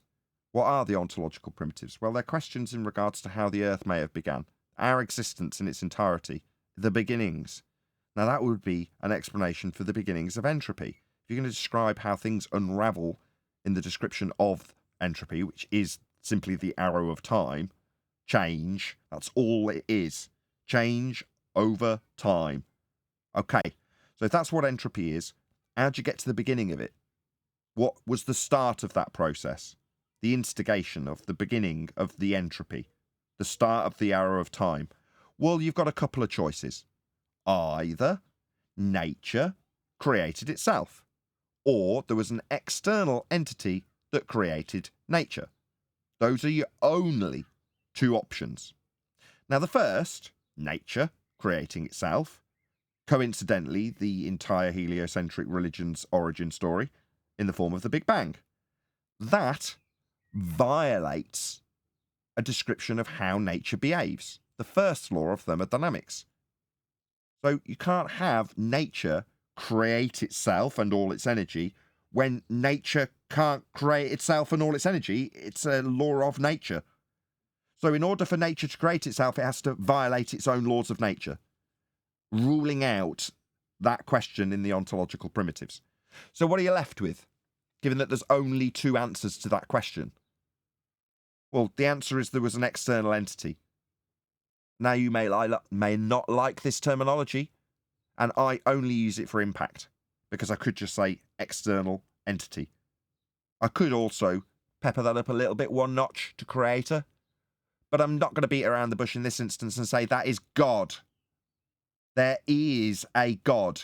What started the arrow of time? God. There can be no other explanation. It is that simple. If you want to explain entropy, rewind the arrow of time, show where it began. You'll end at the ontological primitives. Either nature created itself, or there was an external force that created us. I choose to call that God, out of respect for what it is. Well said, Nathan. But if they're going to continue to assert this, hold on. If they're going to continue to assert this, then they have to demonstrate beyond the shadow of a doubt that Earth is rising up. And how would they even attempt to prove that? Don't care. It's an extraordinary claim. What we've got is claims that we are making assertions when we say some things go up, some things go down, some things remain neutral.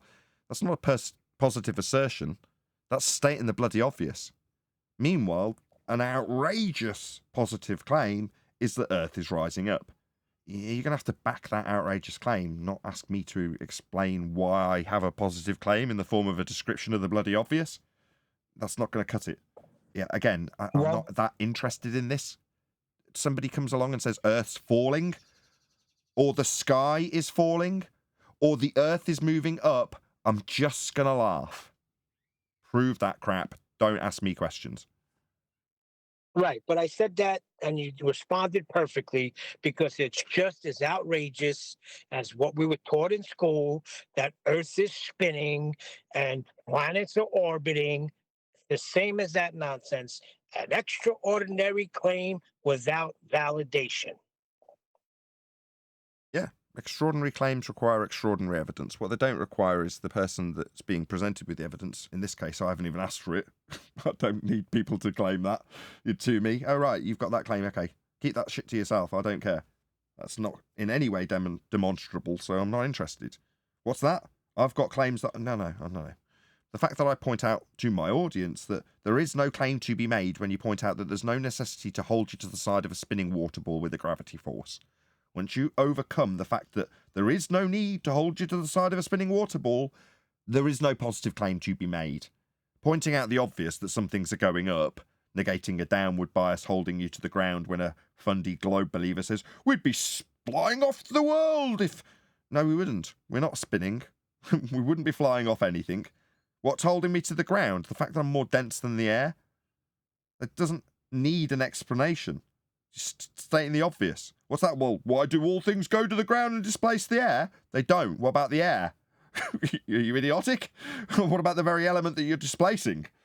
You're not having all that fall down, are you? So the whole upward earth, downward earth, sky falling, sky rising, earth spinning, they're all just extraordinary claims without evidence. That's all they are. And then apologetics in the form of gravity for spinning ball earth to overcome the failings in their extraordinary claim. Not prove it. Overcome the failings. That's it. That's all they got. That's all gravity is. An excuse for a failed supposition of earth spinning. Hey, Nathan, next time somebody does that, instead of saying, take that and whatever, just say, miss me with that nonsense or miss me with that bullshit. Miss me with it. Yeah, I'm not interested. As I said, people who keep mentioning Dell, go and check him out. I mean, more power to you, Dell. You've got a good idea, so you believe. Good for you. You know, I said it in a very condescending way last time I said it and said we should humour you. Oh, good, Dell. Well done. You're a good lad. You're doing really well. Really. Yeah, no, well, in all seriousness, at least you've got the tenacity to actually have a look at this stuff. The fact that you're postulating it, more power to you. If people suck it up and want to believe it, then good for them too. You know, for me, I don't care. It's just nonsense to me. But for some reason, we've got dragged into this, presumably because when it's been presented, we've taken the attitude that I'm taking now, which is, what a load of nonsense. And if you're postulating this as an actual real thing, obviously you're going to start attacking that person. Well, our nonchalant nature, or how I hope it remains, which is I'm fairly nonchalant in regards to this upward rising earth nonsense, you know, because... I guess. Really? Okay. When it was the Flat Earth Society pointing it out, we were just like, look at this garbage from the controlled opposition. Now it's Dell pointing it out. How's it any different? It's like, oh, I'm not saying the same. Yeah, you are. That's exactly what you're saying. Yeah? We want to put a different spin on it and ask me why I've got an extraordinary claim that some things go up. They do. Look at the clouds and some things go down. They do. Look at the rain and some things don't do anything. Look at that bush. It's like, what? That's not an extraordinary claim.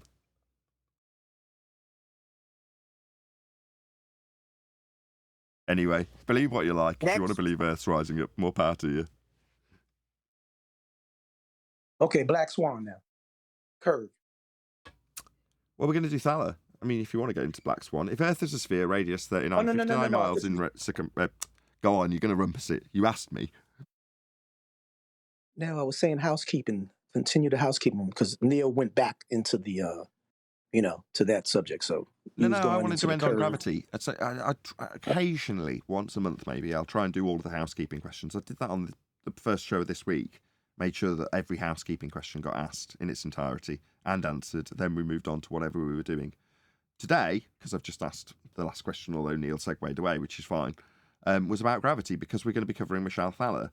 So obviously I can tell from the title that it's going to have a gravity bias towards it because it's talking about pseudo-force space-time bending. It's in the title, space-time. So, as always, were Michelle Thaler to respond to us. She's not a massive YouTuber, but she's certainly much, much, much bigger than me, with 300,000 viewers, or subscribers, I should say. The idea behind us helping her in the algorithmic love, much as Neil hates us doing this, because why would we send people to these pseudoscience clowns? Well, it's from my motivation to get them to hopefully one day respond and put my link in their video, so I could receive some algorithmic love where YouTube do not offer it. We are simply not recommended. We are not considered preferred content, Michelle Thaler is. So were she to respond to our obviously not needing censorship from YouTube response comments, she'd appreciate our plight and put my link in her video. But the only way she's going to do that is if you let her know. So you can see going by in the chat now, there is Michelle Thaler's link. Please let her know at Nathan Oakley 1980 sent me so that she knows we've responded to her video at the very least and got some comments out of it and got some views out of it. I hope she returns the favour. Hello, Arwin. Hello. Good My to have you. sound coming through? Sound? Yeah, you sound good. He's not too close to your mic either. Excellent. Right. If you do this, Arwin? Let's go. We are here at University Kiss with Michelle Thaler. She's Oh, God, this is going to be irritating. So we are dealing with Valley Girls. Okay, great. the Assistant Director of Science at the Goddard Space Flight Center at NASA.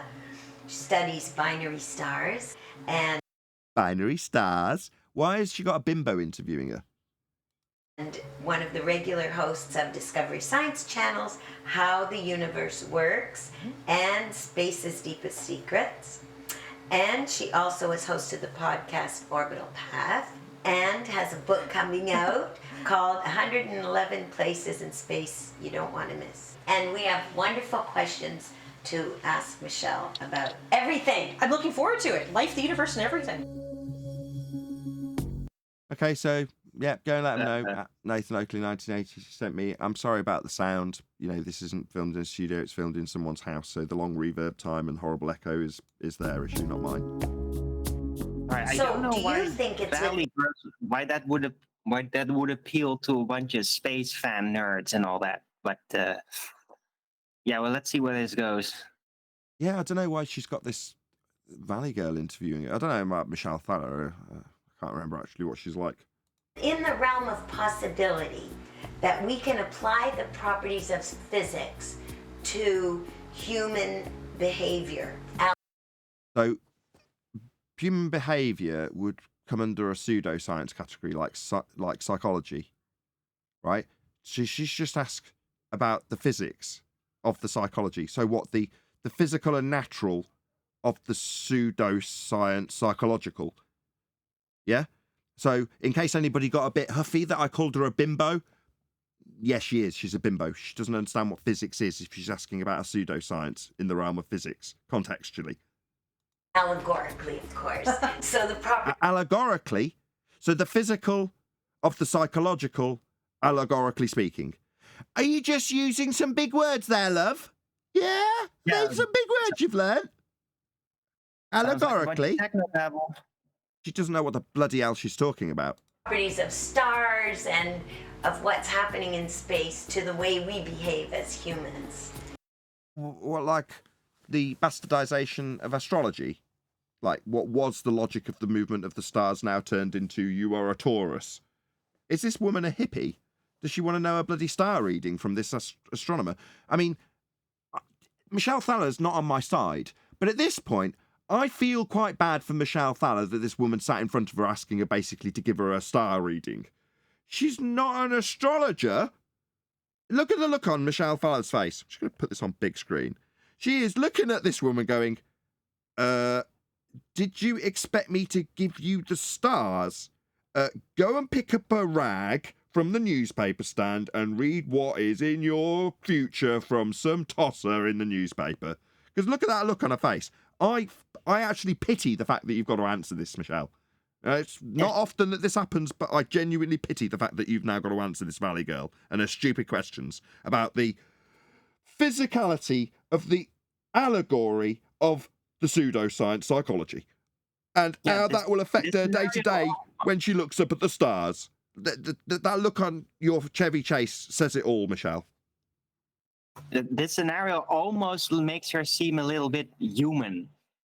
It's almost like she becomes more, maybe this is done specifically to make her a little bit more relatable and less like a creepy witch. What? Put her in front of a dunce that doesn't understand the large words that she's using. She's strung together pseudoscience, psychology, allegory, and physics in her question about what the day will have to offer based on the stars. It's an insult to this astronomer. It really is. Well, there's no. I mean, to me, in that sense, maybe it's there to arouse, what do you call it? Support, sympathy for her, right? To make her seem less like a witch. Like, oh, that poor NASA person has to deal with this idiot. It's working. It's if that's been done by a producer, whoever you are, whoever did this, you have my admiration. Kudos is all I can say because it's worked. There's no difference. Where do we Notice the big edit. come from? We come from the stars. Where are we going? You know, I mean, all of those things. Like, we come from the stars.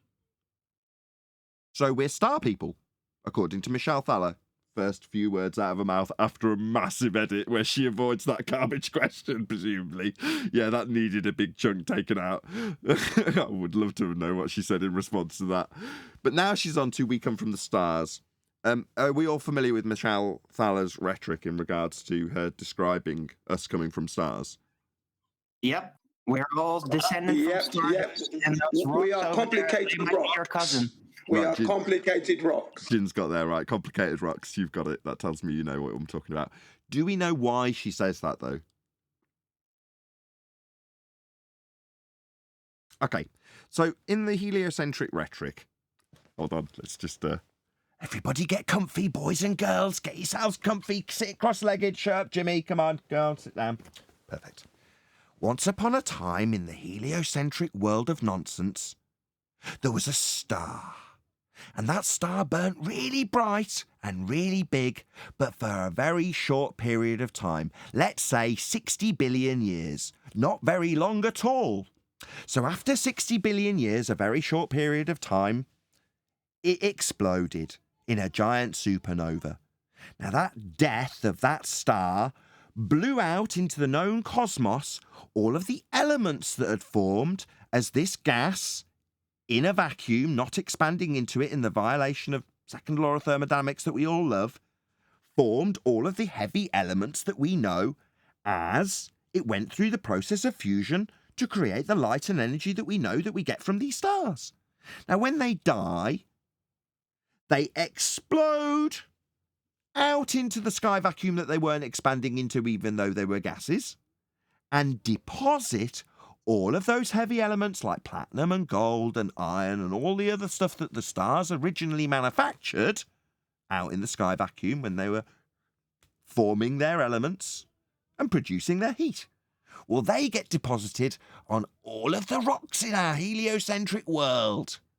Now, eventually, through a process of time, you get the primordial soup with all of the elements needed, like that gold and like that platinum, getting struck by lightning and creating life. Now, but for the fact that we had all of those elements in the primordial soup in order to generate the life, we wouldn't have had the elements to create the life. Therefore, the materials that you are made of and I am made of, in trace like gold, have come from the hearts of the dying stars a very short period of time ago, let's say 60 or 70 billion years. And that's how you were made. So in reality, children, you are actually part of a dying star that made the rocks, that make the elements, that make you as a person. The end. Right, that's Stardust. But Nathan, I had a question, by the way, about that story. How did the star explode at some point? Why didn't it explode all the time when it's supposedly burning or exploding gas in a ball versus a vacuum? Why did it explode that one time and not all the time? Because it couldn't support the heaviest of elements that it was forming in the form of fission or fusion or whatever process that the stars are going through. You know, they used to be burning coal, now they're performing nuclear fusion. So as that happens, they form the elements, the elementary stuff that we actually have. Well, at a point, they become too dense or too heavy to sustain, where formerly that gas not expanding into a sky vacuum was happily, violating the second law. When it's forming those elements, because that's what's actually happening, that's the process that makes it a bright light. That process of fusion. But in so doing, it's creating these elements getting heavier and heavier and heavier till it can't sustain its own density, and then it explodes. And then, only then, it will follow entropic law and disperse throughout the galaxy, like with entropy. But before that, it's forming the elements and not expanding into the space vacuum. It's very obvious stuff. Hold on. It's called going supernova. Just look it up. It's very simple. Yeah, I get that. That's a good description, but it doesn't make sense, though, in a certain way, because isn't the density the thing that's holding the whole thing together through gravity in the first place? No, How you've would it answered your become own too dense and then question. explode? No, not the How would it become density. too dense and then explode? Wouldn't it No. just be more stable then? No. It's being held together by bent geodesic and fourth-dimensional pseudo-Riemannian space-time. Obviously. You know that, Arwin. Yeah, but it's still expressed in density, right? It's still in there somewhere, No. like attached to it remotely, historically through Newton. No. Which they still think of it as, but I mean, how would it then explode because it became too dense? Wouldn't it like implode rather? No, I don't know. You get a greater degree. The uneven distribution of mass, is what is warping space-time. Well, in this instance, what you're having is that mass, undefined, causing a greater gravitational well, if you were to describe it in a sort of 3D way so we could understand it. Yeah? As it becomes more dense, you're getting a greater degree of geodesic bending in space-time. To the point where it can't bear it anymore, aren't we? In a 3D way versus the 2D way of our 4D. reality. No, 4D way, 4D. This is a bent geodesic. We're not talking about things, we're not talking about actual wells. Imagine When you describe it, it has to be shown in 3D, remember? Versus the 2D reality. Okay, well, I'll get around that. Imagine you're a 2D person. So you're only existing as a line drawing on a piece of paper. Can you imagine that for me, Arwin? Let me take you to... You can. Well, now that you know that you're a 2D person existing on a 2D piece of paper, do you appreciate that as a 2D person, you wouldn't be able to even realise that there's a three-dimensional world out there as a flat cartoon on a flat page? You appreciate that, right? No. I could definitely infer that it would have to be there. There you go. So, but likewise, us as three-dimensional beings only existing in a Euclidean sense, a three-dimensional sense, can conceptualize that fourth-dimensional geodesic in space-time that's getting ever more warped as the density or mass of the star forms the heaviest elements to eventually not be able to sustain that, runs out of things to fuse. So once it runs out of things to fuse, it makes a massive amount of energy and explodes. And then, you're left with a neutron star or a pulsar or a quasar. There's all sorts of things that can happen. Depends on the star. Well, why does it explode? I don't understand that mechanism. I know it's part of the story, but why does it then explode and not all the time? I don't know, Arwin. I mean, we don't have the answers to these things. I'm not there on the star, with a thermometer and a bit of testing equipment to find out what's happened. What I do know is that it's formed the heaviest of elements. It's processed everything that it can process. It's already formed all the gold and all the platinum and all the iron because every single element that could combine is combined in the form of fusion. And that's it. That's the death. When it's done all that, when it's formed all those elements, it can't do anything else. It can't form anymore. It can't burn anymore. Okay. So it explodes, obviously. Nathan, you seem to be stuck, but let me help you out here. Why do we know that it explodes at some point, right? Well, it would have to. That's fair. How else would all these heavy metals distribute themselves in the galaxy? That doesn't mean that they know why it explodes, but it would have to. Otherwise, we wouldn't have them. That should be your answer. Well, that is my answer. That's exactly right. We wouldn't have them, would we, Arwin? Right, we wouldn't have gold and land and all that. So, strictly speaking, the simple fact that we do have trace elements of gold in us proves that stars have exploded. I mean, it's perfect logic. Right, even though we don't understand why they would explode, they would have to explode, otherwise we wouldn't have these elements. Exactly, we need to find that out, though. That's why we need a lot of money. I think we should give it all to Michelle. Was that not an affirm in the consequence fallacy? Arwin, you said yeah, and kept going. What when he asked, "Isn't that perfect logic?" Was that an affirm in the consequent fallacy? Yes, it was. But that's okay. No, it's for a good cause. Fallacy is better than nothing, Eli. What's your problem? Exactly. Well, look. Being that we have the elements that the star is creating, that means that we are star children. Exactly, you're getting it. You see, these guys are picking up what Michelle's putting down. Now we've got the backstory, because she said just off the cuff, she didn't have all the qualification that we gave it, that we're just the children of stars. We've come from stars. There it is in the subtitles. Come from the stars. Yeah, how else would all these heavy metals be made, right? Exactly. I mean, it has to come from stars that would have to explode, or none of this would be possible the way that we see. Being a baller's So that bloody means easy, isn't it? Being a baller's so easy. so that means my father and my brother and I were right when we were smoking weed and we said we came from stars and we're gonna go back to being stars after we pass away, we transition. I knew it. That was a correctly contextualized philosophical discussion, albeit between stoners.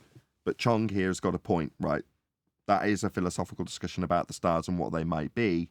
But it doesn't mean that you and your philosophical musings about what the stars may be makes them unicorn farts or lions that have died or anything else that people come up with. In this case, supernova exploding gaseous non-conformant with the second law of thermodynamics violation. You know, that's what they've got in this instance. But, you know, ultimately speaking, all of those assumptions and nonsensical violations of natural law lead to you being born in the heart of a dying star. I mean, it is very simple. Arwin's getting it. I don't know why everyone else is. There's a couple of other people picking this up. Well, Heroes thinks that when he dies, he's going to be like an aerosol can. You spray it in the air, and your soul goes to the stars. Come on. That's Hey, hilarious. man. I mean, there Hey. is an older tradition through Gnosticism and the old Egypt religion that kind of says that, well, they're not suggesting that the stars are giant flaming balls, but there is this belief that our souls actually do come from stars and that we have to like escape through the stars. So it's kind of funny how that sort of ties into that. It doesn't tie in.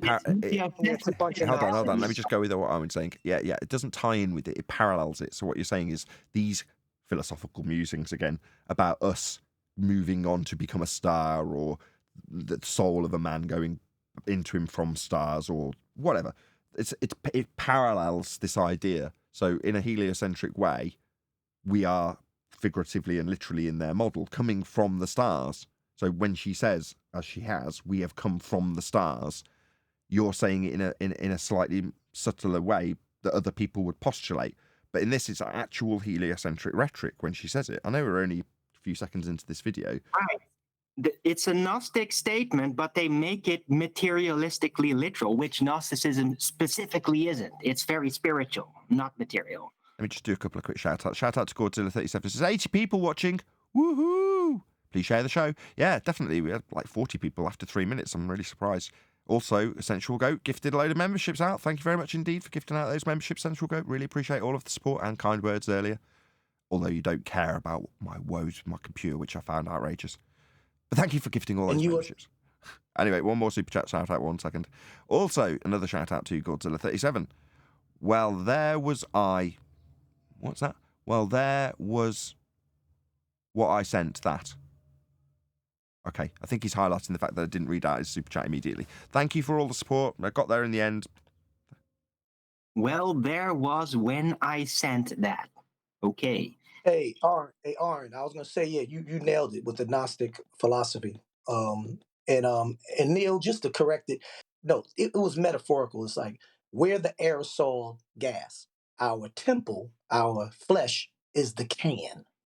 And when our ghost leave, it's like, oh, okay. Yeah. You say it with an upward inflection. That's the Gnostic philosophy? Like, hypothetically? Yeah, that's been known to be, that, you know. You can say it with really big bulging eyes, like look over your specs and stuff. Saying it.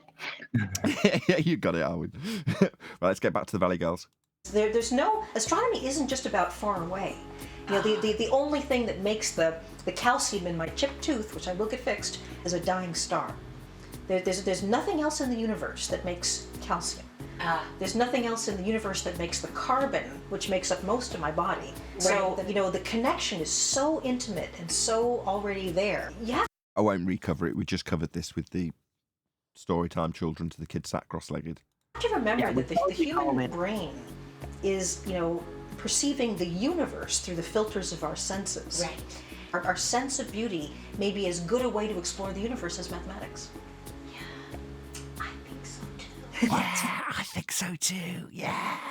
What aesthetic senses are the way? What does that have to do with it? He's just dumbed. I mean, again, I pity you, Michelle. You're having to dumb this right down, and it's it's making it harder for me to pull it apart, if I'm honest. So, I mean, this is a win-win if someone did come up with this and it's just chance coincidence this woman's asked Michelle to do an interview with her, but I don't know. I thought that maybe we're drawn to some people. Hey, it's not 307,000 subscribers. It's 317 subscribers. And this isn't Michelle Thaller's channel, it's Michelle Mealy. Is that the woman interviewing her? Maybe. I don't know. Whoever I've sent you to, it's not Michelle Thaller. I just didn't read it. Well, from the picture, it doesn't look like it's the woman that's interviewing her. Right. Well, 10th sent us this video. I blame 10th. And some people we don't. We get a what? Did we get a knockoff video? Is this a knockoff? I think so. Resonate with, like vibration theme. Maybe we were connected, our molecules were connected at the Big Bang or after the Big Bang, and then blasted apart, and then connected again, and then blasted apart, and we found 14 billion-year-old molecules that were together, and that's why we resonate with some people, not others. Okay. Wow. Okay, hippie lady. He's off. No, she's off by a number. It was 14 billion and 7. Sorry. But do you realize you share that? I don't know. I feel my brain melting slightly listening to this. I've got to be honest. With every point in space and time that exists in the universe. So the idea... Every point in space and time. No. You can't map out a fourth dimensional position in pseudo-4 space. It only exists in the pseudo-geometry. It only exists in Einstein's maths. So you don't exist in a point in space and time. That's a reification of the convention of time. Now, don't get me wrong, I know you're using it within Einstein's mathematics of pseudo-Riemannian 4-space geometry to say that statement. Doesn't change that it isn't true. And I'll pull it apart for its lack of truth. So, yeah, every time you make these statements declarative in nature to this bimbo, I'm still going to pull them apart, Michelle. I'm really sorry, because I do pity you having to do this with her. Shout out to the blind spot, OG. Says, the cringe is incredibly strong with these two. Yeah, it is. Thanks for super chat. Is the observable universe, and we have evidence of this. This isn't No, you just got pictures that you've taken through your telescopes. just something that we say theoretically. Right. Well, no, when you say theoretically, and you do, it is just your ideas about what you've named the lights in the sky. Astronomy. Astronaming. You're giving stuff names, right? Black holes, quasars. That's your job to come up with that crap. But does it mean that you can explain any of it? It's not that, oh, well, we can prove this because we've got pictures of it. Observe and declare. No, you've taken pictures of stuff happening. Okay, so you've got phenomena to study. So let's see your study of that phenomena. Well, we decided that it was a dying star. Why? That's what our job is. We decide what this stuff is. We give it names. Okay, well, what's the proof that it was alive or dying? Well, all of our elements, like we sarcastically went through earlier. All that we see, and now we think that this... I'm holding. Can I ask a question? What comes after theory? Normally technology. Isn't there supposed to be an experiment when you have a theory about why something is happening? You mean what comes before theory? Theory's the last Did step. I say after? Okay, we'll go through the steps. Step 1. Look at a twinkly light in the sky in a shape. That's step 1. Light appears, twinkles, light goes away. That's a phenomena. Okay, something's happening. That's step 1 of the scientific method. Tick. Step 2. Formulate a suppositional statement of cause for the effect you studied. Okie dokie. So we're going to decide what we think causes that effect. And we're going to put it into a suppositional statement. So I think, let's just think of something reasonably inoffensive. Fires, ground fires, cause the twinkly light in the sky. Okie doke. So I've got a suppositional statement yet to be validated and an effect. Now you can formulate that, this is still step 2, into something called a hypothesis. That's what step 2 is, formulation of a hypothesis. It predicts the cause of the effect and has a null, which is my supposition of ground fires will not cause the stars to twinkle. It's the contrapositive. So that's a hypothesis construction. Step 2, hypothesis construction. So just to summarize, step 1, observe a phenomena, something happening. Step 2, formulate a hypothesis. Step 3, actualize your hypothesis. What is that? Well, follow through the steps that you formulated when you decided what you thought might cause it. I think ground fires cause the twinkling stars. Okie dokie. So we now vary and manipulate that which I have assumed will cause the effect. That's ground fires. If you want it to be natural, because naturally occurring ground fires do occur in the form of forest fires, I can say that my control over this fire will be what is varied in this isolated circumstance to cause the twinkling star. And when it doesn't, I validate my null. So the if ground fires not twinkling stars gets validated. I didn't cause the effect with my ground fires. So I've empirically validated my outcome. That's step 3. That's also known as an experiment. Step 4. Form a theory based on viable, validated scientific outcomes. One or more. So that's your theory of plant growth, because you varied and manipulated the cause of the effects that you studied in nature. One or more to give you a theory. So your theory is based on scientific evidence. Scientific evidence is the actualization of a hypothesis. A hypothesis is the construction of your supposition yet to be validated for step 1, the effect that you observed in nature. That's a theory. After you've got your theory, like in quantum mechanics, you can develop technology to assist humanity. Or in the case of medicine, cure people's illnesses, because you validated the cause of the effect with science. That's what happens next. Technology, medicine, same thing. So they didn't do any experiment to theorize anything. She hasn't. What she's done is step 1. Let's have a look at this phenomena. Okie dokie. Light in sky. Step 1 achieved. Tick. Okay, Michelle. Riddle me this. What is your suppositional statement of cause? For, what did you say? It's dying? All right, where did that come from? Did you vary and manipulate some suppositional causal principle to decide that it was dying? Or did you just decide to call it a dying star? You just decided to call it a dying star. What about the distances? Oh, you just conjured that out your ass by measuring an R value for an Earth that's a sphere? Oh no! Calculating it into existence from a flat Earth. I see. So with a calculated into existence from a flat Earth radial value superimposed onto Venus, also presumed to be a sphere when you look at it through a telescope, without binocular vision, you decide that they've got a certain distance, very far away. Probably described as not very far. Right? Well, all of these things, none of it's been validated scientifically, Neil. It's observe and declare. Yeah, but her naming it a dying star does really comport to the astronomy, though, right? Naming it. The astrono-scientific method? I don't know what that is. No, yeah, but it's not scientific, but I mean, it is astronomy. She is naming it. Oh, yeah, she's fulfilling her duty as an astronamer when she gives it a name. I mean, when she comes up with a whole backstory of how it came to be and how it affects us and, in fact, how it is us. We are from the stars, after all. That's all perfectly acceptable based on her just looking at it. This particular universe that we find ourselves in is at least about 80 billion light years across. You'll need R. That assumption comes from Kepler's third law of interplanetary motion, the scaling, and redshift. All of which is mathematicized into existence to give you this distance in light years. You'll also need the two-way speed of light to give you the one-way speed of light, which has never been measured to give you light years.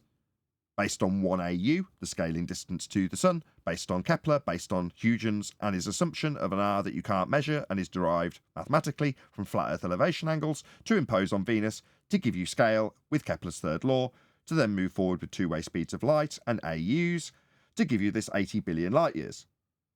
I have just debunked every word in her assumptions of her distance across the galaxy, or whatever it was she was giving, the known universe. All of that was once much smaller than an electron. Really? Like at the start of the Big Bang, the moment after the Big Bang, like in the ontological primitives we described earlier, where you've got one answer that nature's going to poof itself into existence when nature can't create itself. It violates its own laws of nature. But she's going to tell you that this violation of the first law of thermodynamics is why everything started at a tiny point in a nothing area that it's going to expand into. So what was the area it was in if the area is going to come into existence from this pinpoint of one thing that came into existence violating its own natural law? You tell me, Michelle. There's evidence for this. Hold on, how does she know that it even was smaller than an electron? How small does she think an electron even is? Tiny. Is that even because a thing that's actually measured, or is it just calculated? It's calculated, but it's come from a Jesuit priest, Lemaitre. Right, so it's also that even that notion that she just made up out of nothing was already not measured and calculated. Right.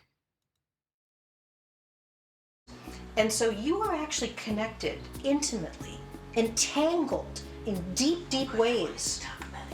Yes, entanglement. You are entangled to every other point of space and time that exists. Every creature. I mean, there may be... Are we? Because... You're all one now, going back to the hippie roots. No, she's hijacking principles in quantum mechanics, isn't she? Yeah, probability distribution specifically. And quantum entanglement specifically. Okay. So it's in the title, that's where she's going. So we might as well just let her go there. Super advanced aliens that live millions of light years away. You are... What? Again, we already debunked her light years away. But no, we don't have aliens out in space. Let's cover this in detail. So where in history have aliens come from? Anybody?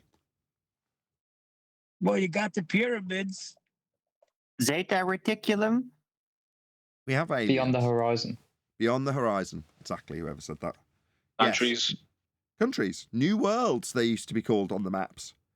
Out in space. The area beyond the horizon, as it's documented in old 1800s books that 10th Man's been showing us, with navigation details in them. Where did they explore when they were charting the uncharted? Well, they explored space out towards the horizon, and they discovered new worlds. And some of those worlds were, up until about 10 or 15 years ago, described as third world. Isn't that interesting? Now, Michelle seems to think that the area of gas above my head, known as the sky, with twinkling lights in it when it goes dark, are actually turf and rock and soil, and that they've got aliens on them, when our own history has documented very specifically us finding new worlds and alien people. So, who am I going to buy? The ones that are around me now as they've been integrated into my society? I live in a very multicultural country where they are no longer alien because they were born here, they being people of different ethnic origins and different countries, perhaps third world in nature? Yes. But no, Michelle Thaler says differently. No, the sky's got all the soil with people standing on it. Obviously, with a scaling value that's come from a flat Earth R measurement extrapolation. I think not, Michelle. It's absurd. You are as close to them as you... Hey, Nathan, I love when you allude to that. We have done that before. I like how you break that down. I like how you break the realism of the other worlds and space compared to the way these priests of heliocentric rhetoric. I like that, man. Keep doing it. Mark Sargent. Well, there was another Englishman. This is old. This is Mark Sargent, not me. I can't take any credit. It's Mark. So Mark. There was another. Go on. Oh, sorry. There was another Englishman. He was in New York, and he was an alien. An Englishman in New York. Sting. There's a Sting reference. Sorry, everybody. No, I got it. Englishman in New York. I'm an alien.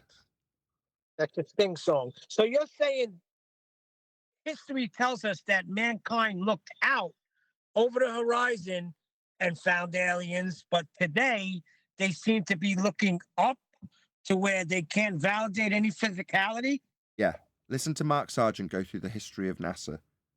Project Paperclip, Project Fishbowl, Project High Jump. Now, I'm not suggesting that I know these are true stories, but I know they are stories put into the public domain. Now, their validity is irrelevant. The impact of the stories is what I'm going to focus on in terms of Mark's dissemination of how you go from all of everybody working on a flat plane and everybody's quite content to sphere Earth belief through the rhetoric of the priesthood and us working within the confines of the air space that we had. Then NASA take over right around the time that they're firing, according to them, nuclear weapons at the sky. Okay, well, that may or may not be true, but according to their rhetoric, we then do have an introduction of a sky vacuum police and a sky vacuum investigation area and certain public domain investigators of the sky vacuum. The whole thing gets locked down right around the time that they say they're locking down Antarctica. So all of these things happen around the same time, and then we get all of this space exploration, starting in the most part with orbits and moon travel. Well, that story was Mark Sargent's take when I first got to Flat Earth. After, I don't know, 6 months of being here, Mark released his clues. I can't remember exactly the timeline. I might be wrong about that, but it was a very long time ago. But I remember Mark going through how that process came to be and how we suddenly stopped looking out towards the horizon and started focusing our efforts on travelling to what were claimed to be rocks in the sky.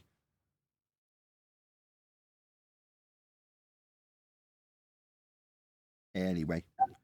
Got a super chat. I was just about to say, shout out to Unitox Femi, who says, if aliens are 2 light years away, then sphere. Yeah, if begging the question of an R value and a Kepler scaling value, then Earth's a sphere and we've got aliens. Thanks for the super chat. You are to your husband, to your children, to friends. You are entangled simultaneously with everything. So this idea of quantum entanglement is something that's 100 years old. Right. It goes all the way back to Albert Einstein, who predicted it but didn't like it. Yes, because he said it doesn't make sense. Yes, he said this doesn't make sense. Did she say he predicted that he didn't like it? Is that what she said? No, she predicted it but didn't like it. Okay. That's what she said. You talk about the universe in a kiss. One of the things that as physicists we're grappling with is that all points in space and time exist simultaneously. And in every little tiny point of space and time, every other point is entangled. So the amazing thing is that, our brains do not seem to be perceiving the reality of space and time. Yeah, that's because we can't. Yeah, we don't perceive space-time because it's a pseudo-geometry. You can't perceive space-time. It's made up by Einstein, so how are you going to possibly perceive it? Nice that you can embed that confession into this video, because that's our whole point. If you're telling people that you can't perceive space-time, then how is it in any way real? Now, I'm not saying in the same way, you can't perceive air. No. Geodesics in space-time are a pseudo-geometric description invented by Einstein, not a dimension that we exist within. But is she even correct about that? She said, if I remember correctly, that all things, time and space, are basically in one point. Well, wouldn't that technically be like another dimension on top of pseudo-Riemannian force space, like the pseudo-Riemannian force space of pseudo-Riemannian force space? Because I'm pretty sure that in pseudo-Riemannian force space, it's not all one point. No, you're talking about multiverses and multidimensional bullshit. That's what we have gone through this. I'm sure you were on the show when we've done multi-dimensions and multiverses. What you talking about, Willis? She may go there. She may not, though. She hasn't got there yet. We appear to be limited creatures that could only perceive that the time seems to be going in a progression. Right. No. That's how we describe it, as a convention derived by the movement of the solar and lunar bodies. So, no, that is just how we experience it. Space seems to be something you can move through, but not time. Sorry, move through. No. To describe a convention of time isn't to move through a dimension. Yeah, we're not in DeLoreans. We're not traveling on geodesics. It's absurd. It's a pseudo-geometry invented by Einstein. It's not that we just can't concept. It's not that we've ever got a big enough brain to suddenly live in a world invented by a man. Physics is showing us. No, it isn't. Einstein invented this. Physics isn't showing anything either. Physics is the physical. That's all it means. Experimentally, not just theoretically. Really? Not just theoretically. We went through this earlier. Theoretically would come after experimentally. Not just the thing that comes after experiment, but also experiment. Yeah, if you knew what science was, Michelle, you wouldn't say such nonsense. You'd understand that the one follows the other. And the two aren't mutually exclusive. But you don't understand that, do you? You're just lending credence to your crap that you're parroting from a pseudo-geometry like it's got some scientific validity. Let's see if out of Michelle's mouth is the proof of this scientific validity. Let's see if she names an experiment that offers us scientific validity for Einstein's pseudo-geometry for us to just not have big enough brains to realise we're travelling along a dimension that doesn't exist. That our senses are not perceiving the way space and time really are. Oh, I see. So it's not that we've got scientific validity, it's that our senses aren't perceiving it. That doesn't sound like an experiment to me, Michelle. It sounds like you telling me what I couldn't possibly experience because I'm just not of a high enough intellect, of a high enough being to experience Einstein's musings of pseudo-geometry, as though they're a fourth dimension I'm living in. They're not. Sounds like she's invoking the Emperor's clothes. Yeah. Oh, you just can't see it. But we've got experimental validity for it. Why didn't you name the experiment rather than tell me what I couldn't experience? That space and time may exist as a whole thing, all at once. Oh no, how very vague. And so the moment you kiss someone, the moment something is wonderful and emotionally... Oh, look, you've definitely got this bimbo's attention. ...resonant, that moment contains all other moments of space and time. We find ourselves in this situation of mortality. You know, we're little bits of stardust, literally, that come to... No, we're not, Michelle. You know, that comes from a heliocentric concept of exploding stars in violation of natural laws as they implode and form elements. You know, we pulled that apart earlier. Stop parroting it constantly. It doesn't make it true. Together, you know, DNA, organic molecules. We found all those in meteorites. So, you know, pretty... What? You found these in meteorites? Oh, really? So rocks you found on the ground, you're now saying contain DNA. So what, therefore aliens, and therefore this is the debris from stars? Pretty much what we are is meteorite material. Hold on, that's not true. I mean, what meteorite did they find DNA on? Like, that was actually here on Earth and not something they supposedly found in space. I mean, where's this meteor? Which museum category are they actually testing this new DNA that they found from outer space? In the same museum that the experimenters found. I don't know what the experiment is or the name of the museum, I'm afraid, Darwin, but you just have to take her word for it. Obviously, she's not astrophysicist, she's an astronomer. So, you know, you can just take her word for it. I'm not drunk, by the way, I'm just tired. Maybe it's the Moon Dust Museum. I've Maybe seen moon rocks, but that's not what she's talking about, is it? She's talking about finding DNA on meteorites. Right, but maybe they keep it there, right? Because it's really hard to get in there and all that, where they keep the moon dust. Maybe. So maybe they're keeping the secret DNA there that they found. 1 second, Darwin. Shout out to Unitox Femo, who says, turn off your senses and then you will perceive. Now, she's not even saying that you can turn off your senses to perceive it. She's saying we haven't got the senses to perceive this fourth-dimensional pseudo-Riemannian force-space-time geodesic bending. But ultimately, when you kiss somebody, you're connected via the quantum entanglement. Okay. It's very fast and loose from Michelle. I don't actually think... This isn't Michelle's normal standard. It's down to the person she's interviewing. I blame all of this dumbed-down garbage without any substance to it. Not on the fact that there is actually some substance to it, but more the fact that it would have at least some perceived meat on the bone if she wasn't dealing with a complete bimbo. I agree. That got dumped on Earth with liquid water to be a solvent. Right. You start to have reactions. You Right. get things like DNA. We just wake up. What? You have water reactions and then get DNA? You're going to have to show that, Michelle. What? I'm pretty sure that that's specifically claimed not to have been found. Like that would be a biogenesis, a thing that scientists have sought after for a very long time and found after extensive testing that it was absolutely impossible to create out of non-living material some kind of living component, any kind. They were unsuccessful. That's the problem when you're dealing with Dumbos, right? Your bullshit has to be broadened to be able to communicate with a Dumbo. But in so doing, you end up making some pretty outrageous claims. Why were we just trying to put it in a way that the bimbo could understand? Yeah, but you still said it, didn't you, Michelle? Conscious for a brief time and then we die. I did want to go a little bit into art and creation and creativity, and earlier with the astronomer, because she's an artist. we were talking about psych. You watch after this little babble, which is probably the only thing that she's been given to respond to, for her to babble on about space and time and quantum entanglement, right? There'll be a heavy edit because she'll struggle to respond to this.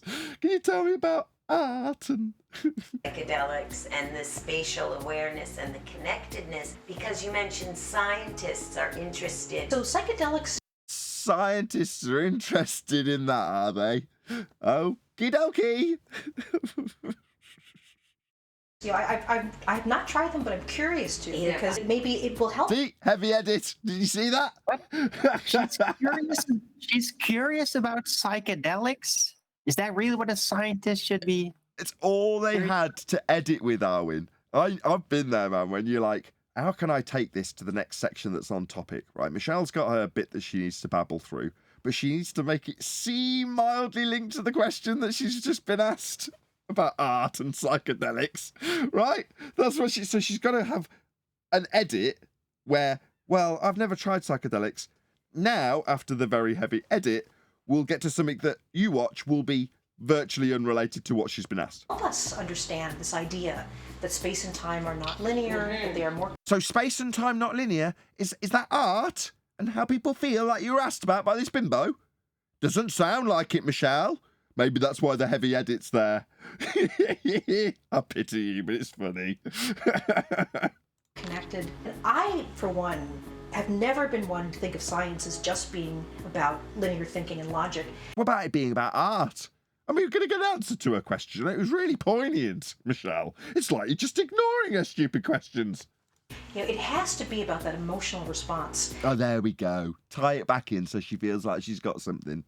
I think it's kind of a gentle lie that the scientific process is you sort of rationally, step by step, figure things out. It's much more intuitive. And really? It's a method set in stone. Observe natural phenomena, formulate hypothesis, actualize hypothesis, formulate theory. What? Intuition? I mean, if your intuition is you know what caused the effects and then you vary it and prove it, then maybe. You know, intuition helps you set the questions, build your experiments. You know, really? Building the experiment would be you just varying that which you supposed in the hypothesis. Michelle doesn't know what science is, does she? Intuition may say, well, maybe we should try this. Intuition may say. That's the reification fallacy. This is ridiculous. The only part where intuition actually comes into play is trying to figure out the cause of a perceived phenomenon, right? The effect that you're seeing. You have to like use your instinct to kind of like roam around and just think about what it could be, and then hopefully you'll stumble on it. But beyond that, there's really no intuition involved. It's all about testing. I'm going to say no, because I postulated that to Quantum Eraser, and he said no. And I'm going to give you why he said no. Also, if you are in the field of actual science, you are the experimenter. You are the researcher varying that which you assume or suppose caused the effect. It will be following on from years and years and years of research. So it's not like you just pluck something out of your ass and assume that it might cause it and then vary it and see. No, you'll have studied it first. Now, when I dumb down the steps of the scientific method to just phenomena, hypothesis, experiment, that's true. What about all of the research that you'd put in before you even got to the hypothesis construction? I leave that bit out. Yeah, but you have to have an idea first, no? Yeah, I said at the time, because start somewhere. I bought into my own nonsense in terms of the oversimplification and said, well, that's the genius of the science bit, isn't it? The person that comes up with the actual cause of the effect, varies it, and then finds that it does actually cause it. Well, John was like, yes, that is genius, but you're not just going to get there by going, based on my intuition, I'm going to say I suspect it's this.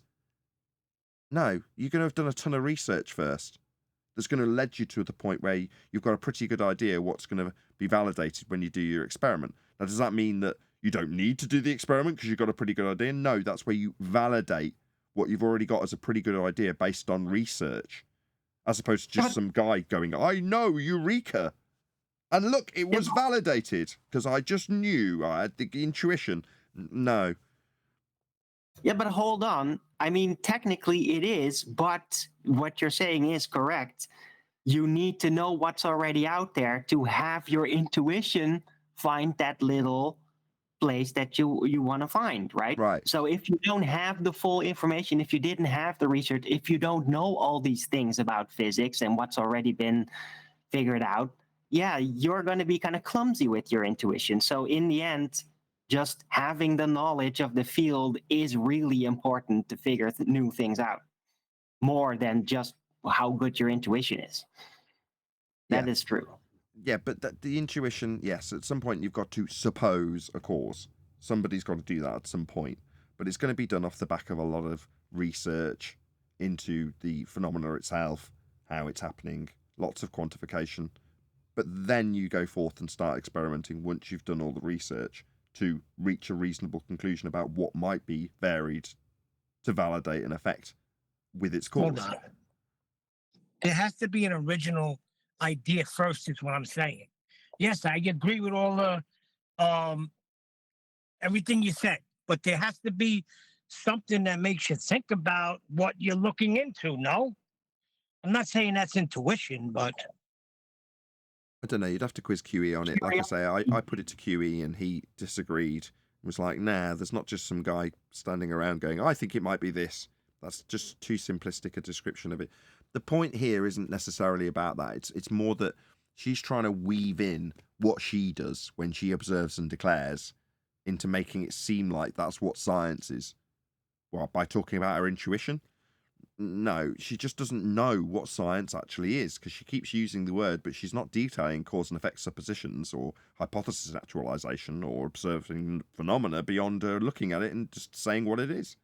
This way of looking at it. Exactly. And being creative. Yeah, but that's very much my experience of science is far more Soldier? intuitive than science. Soldier? Right. Oh, well, that's lovely. It is, isn't it? Isn't that lovely? Yeah, she doesn't know what science is. I mean, that's why you're a bimbo. You've just taken it as read that that's what science is because Michelle told you so. Michelle doesn't know what science is. We have no idea how big the universe is. We have no idea. Really? But yet you just gave it in billions of light years across. So basically, just disregard everything I say when I give you distances. We don't really know. No, we know you don't know. When we know why you don't know, and we know how you've given the numbers at 60 million or billion miles or light years, because you've got scaling values from Kepler. That's why you've got a number, but you don't really know. Idea at all. Well, I'm pretty sure that it was all calculated. I mean, there is a accepted standard now as to how big the universe is. I mean, that can completely change around if some other person inserts another calculation of some kind or another model. But I mean, by her standards, it is known. So it's kind of weird that she now says that's not known, because technically, by her standards, it should be known. It could be infinite. It could be the shape of a donut. We have no idea. But the reason we don't know what the entirety of the universe is because we're limited by the time that there's been time for light to get to us. Oh. And so when we say... Yeah, you'll need the two-way speed of light. You'll need the AU measurement distance. You'll need interplanetary motion from Kepler. You'll need Huygens assumption of Venus to give you the scales. You'll need Einsteinian quasi-pseudo-Riemannian force space to give you two-way speed of light. All of it. We can debunk every aspect. Literally every little bit of that. Say the observable universe. What we mean is everything that there's been time for light to get to us. So the universe may be vast, but there's only been 13.8 billion years. You'll need R, you'll need Kepler, you'll need Huygens, you'll need Einstein, you'll need the assumptions to be true. We can debunk all of them. Right. For light to get to us. So I mean, that's what we call the observable universe. Right. You mean that's what we look at when we have a look in our telescope and decide that we're seeing the edge of the universe when we see redshift? Now, if you're looking at something that far away, if you assume it's that far away, if you assume it's got a distance because of Kepler and Huygens and Einstein. so looking at something, say, the light took 13 billion years to get to us. Right. 13 billion light years. Yeah. So the distance that it travels in the same respect as 1 AU would give you when combined with pseudo-Riemannian 4 space-time 2-way speed of light. Again, we can debunk all of the aspects she's making these claims with. You see? By the way, she might not even know. I mean, she's saying it took 13 billion light years, but ultimately also she might not know. Just so you know. That part of the universe as it was that long ago. So, if you have But you might not know it was that long ago, or that it was that distance. It could be anything. Could be a donut. Galaxy that, the light took... He's not actually right. She's not actually right. It's 13 billion and 7, just to correct her. Yeah, sure, right. When you do the conversion into Arwinian units. 10 billion years to get to us. As you capture that image tonight in your telescope, That's all you've got. you see it as it was 10 billion years ago. No, you don't. You've ascribed all that through the interplanetary motion and scaling values and speed of light distances to make that inference. You've not done any experiments. You've not got any experimental validity. Zero. None. Nada. So it may not even be It may not even It may not according to her, bimbo. But you'll just take it as read. be there anymore. We've seen stars that the light took about 12 billion years to get to. According to you. You mean, to be more accurate, you've seen stars. End statement. To us. That star is not there anymore. No. Oh, wow. So now we're into the double speak. So that star that you see, it's not really there. Yeah? That clock you see, if you're a baller over there, that clock across the bay, it's not really there. Slightly looming non-standard refraction hyena holographic projection of a clock from beyond Earth curve, edge, refracted up into your line of view. With bendy light rays, obviously, that clock's not really there. You're not seeing it. It isn't really there. It's a mirage of a clock. And likewise, see that light you're seeing in the sky? It's not really there. Yeah, it's just 18 billion year old light, that's all. But it's not really there. You're not really seeing it because it's not really there. It's just old light.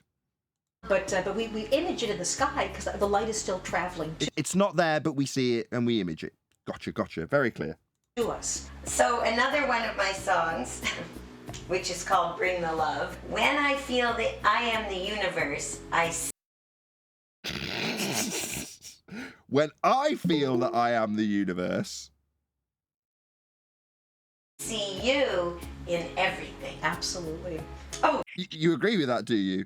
When you are the universe, Michelle. I thought you were just I think they're stars. talking about drugs now.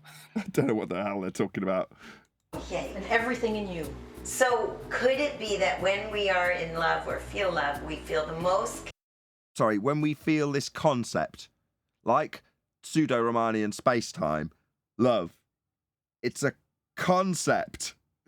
You're asking her about concepts. I mean, she's right in her element doing it. Why not? connected to everything? Because love is like the energy that exists. Is it?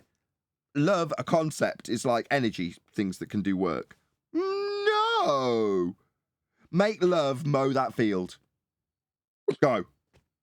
Go on, love. Make love erect that building. Because it's like energy, like the physical energy of burly men that build things. Is that what love's like? What a bimbo. In all matter.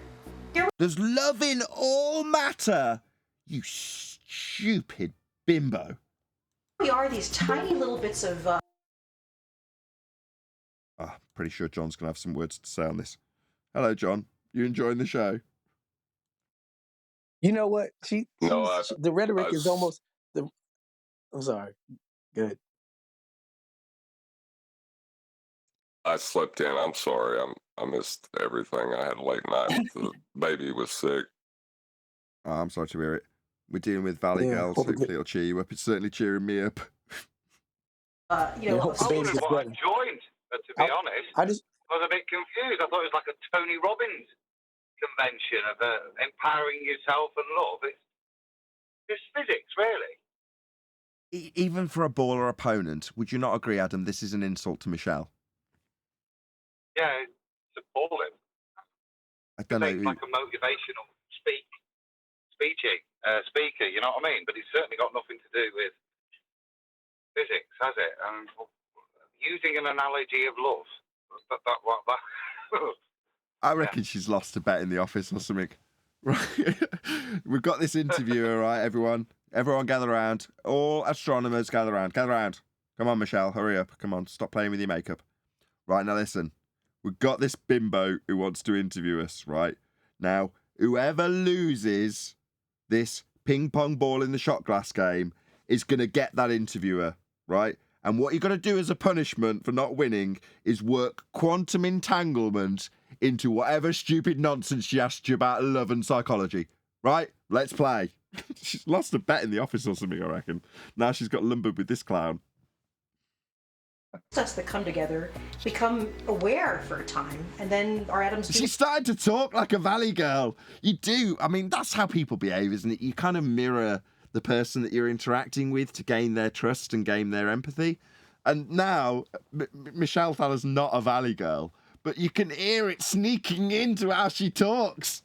Do other things. She's adapting. Yeah. She's just adapting so that she will be better received. I mean, it's basic communication. We exist for such a brief part of the universe, and we're so beautiful. Every single one of us is this cosmic Amazingness. Yeah. So I mean. Yeah, every one of us is this cosmic amazingness. It's the words I basically live by. I mean, I certainly feel that. I have another song, Imagine a World with No Time. Yes. She's trying to communicate the concepts of pseudo-Riemannian space-time as a geodesic that can bend. And she's now asked this person, I tell you what, Michelle, now let's eliminate an entire dimension from your paradigm. How about that? Let's ask some questions if we eliminate time. How's that? This is punishment. Look at her face. Oh, Michelle, I feel really bad for you. Light does not experience time. Okay. But does it experience love? And I said if you had darkness, could you still have time? You know what I mean? You're onto something deep. And let me tell you. If you have darkness, can you still have time? I see. That's a very interesting question. If you have stillness, can you still have magenta? Anybody at all? Yeah, I think so.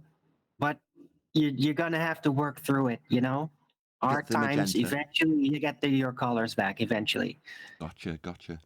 Nathan, I just wish her voice was more like, really, like, what can you really have, like, darkness, you know, like, and matter and time. I wish her voice was like that. It'll be extra entertaining. It is. What do you mean if it was like that? It is. I guess I hear more Valley girls over here in the United States over exaggerating. Okay, she's not in her 20s. This is a woman in her 50s, right? So, she's not going to talk like a teenage Valley girl, right? Got you. You can tell by her neck that she's in her 50s, yeah. What happens when they're... Why did you focus on this? Okay. I don't know. That wasn't really the point. I wasn't trying to demean her based on her age. It really is, at the end of the universe, total darkness. And this is where another Big Bang might start. What about time? She asked you about time in the darkness. Let's see if you can answer it, Michelle. So, light itself does not experience time or... Well done. Not bad. Space. Time stops. So even when it's travelling along a bent geodesic in space-time, you're saying it doesn't experience time? See, that seems wrong.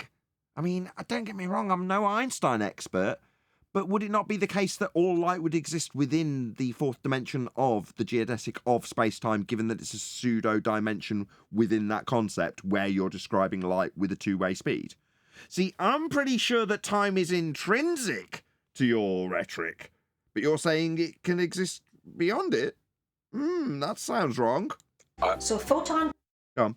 Are we not back to that? Go on, John. Sorry. Oh, I was just going to say speed is actually distance over time.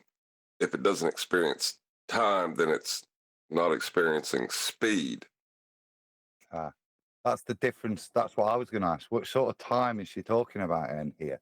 Assume when she says time, she doesn't mean time as in the construct of the fabric that the thing's traveling through, which it is. It's right there in the it's right there in the title. I'm going to take it to be space-time, as it's right there in the title, Adam. I mean, you can do what you like. So it's not time in the sense of the time that we can quantify and measure and what she's relating to. No, precisely. Meanwhile, her entire paradigm, and it's even in the title, doesn't comport with the question that she's been asked about working outside of time. But she's managed it for this Valley girl. Could travel the entire universe to itself instantaneously. If you are on a light beam, there is... Are we on light beams? Anybody been on a light beam recently? Traveling 18 billion years, maybe? Maybe? Anybody? Anybody at all? I was riding the rainbow in my dream last night. She said you could travel the entire universe instantaneously on a light beam, but she believes if the sun blows up, it'll take 8 minutes for the explosion to be seen. And I thought I was looking at something from 12 billion years ago that's not there now because light travels. Yeah, but if you were on the light beam, you'd get to find out how old it was instantaneously, obviously. So if I'm on the light beam, I can go anywhere instantaneously, but the light itself that I'm on doesn't. It takes time to travel. Yes, now we're getting it. So strictly speaking, if someone was watching you on that light beam 18 billion light years later, strictly speaking, you wouldn't even be there, Adam. You understand? Yes. Yeah, I'd have slid down it 18 billion years ago. All you'd see now is the light catching up with me after my... Right, a light that's not there. That's right. Adam's getting it. You know, it's taken him a while, but we're getting there. Wow. There's no such thing as what we perceive as space and time. There is no such thing as what we perceive as space and time. That's correct. Because as the title suggests, space-time is the pseudo fourth dimension that I critiqued earlier as only being invented by Einstein. But you, Michelle, said that we just didn't have the cognitive faculty to experience space-time. Well, no, there is no such thing to perceive, as you correctly declare here. If the embedded confession. The universe now is dark. The only thing that you have are just low energy photons. Photons don't perceive space and time. No, they don't. They don't get hungry either. What? They don't perceive hunger or pain or space-time. So going by the perspective of a photon now, I mean, this is getting really trippy. Have you no empathy, Arwin? Can you not put yourself in the mind's eye of a photon? Where's your empathy? Well, that would be cool if I had any actual certainty as to what a photon actually was. That might help. I don't think that these ladies are going to help me with that, though. Go on, John. Or when I was taught a song when I was a kid, it's empathy, put yourself in place of me. So just do that with the photon, Arwen. No, I can. You can sing back to yourself. No, but I can empathize with, dude, I'm an empath. I can definitely empathize with a photon. It's just that I don't really know what a photon is. See? Stop being self-centered, Oren. Maybe they'll tell you. I mean, you know, if you're having trouble, I'm sorry. This hippie could definitely tell you how a photon feels. if the universe becomes nothing but light, space and time don't exist anymore, and you go back to a pre-Big Bang state. And all around us, we are interacting with things that do not experience time and space. It's because it's not real. It's a pseudo dimension. For light, the light coming into your eyes right now, that energy did not experience the universe expanding. Then, okay, first we thought love was gravity, then we said no, it's electromagnetic, so now we'll say... Did we say that? I think that got edited out, love. It's... I think those embarrassing moments when she talked about electromagnetic love got edited heavily out, didn't they? Because you're very enthusiastic about how you talked about those things, but we didn't get to hear them. No, we didn't get to hear those things get talked about, love. Light. Hey, it's probably electrochemical, but light is the thing that connects everything. Sorry, love is probably electrochemical. Or it's a concept we use to describe feelings? Conceptually? And I mean, to us it seems to bounce around and to move from point A to point B and to come at us from the sun. But the light doesn't think so. The light doesn't experience space and time the way we do. No, it's very depressed about it, actually. Is she sniffing glue now? It Or does. what? I mean, It has to go to counselling.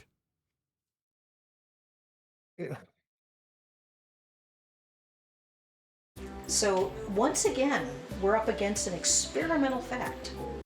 Are we? Who else feels like they're up against an experimental fact here? When you say up against, is the experimental fact sort of shuffling up next to me, being a bit shifty, seeming like he's going to pickpocket my wallet? Is that what you mean, like when you say we're up against experimental fact? Or are those just words that you drop in after total bullshit to make the words that are total bullshit seem more valid? It seems like the latter. The last part of this sentence makes it even worse. I'm just reading. This is nonsensical claptrap, isn't it? And I'm not even sure the purpose of it. I'm not even sure what she's trying to support. I've never heard love being gravity. I'm not sure.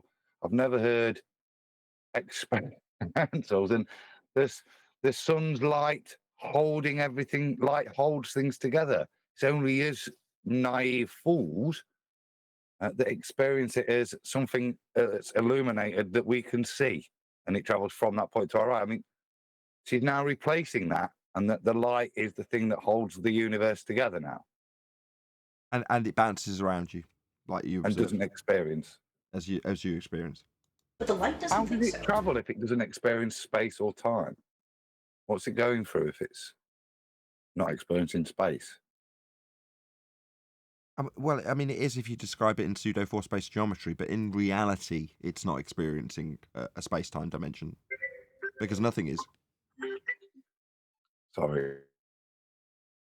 The light doesn't experience space and time the way we do. So once again, we're up against an experimental fact that space and time, as our brain slices it up, isn't the whole story.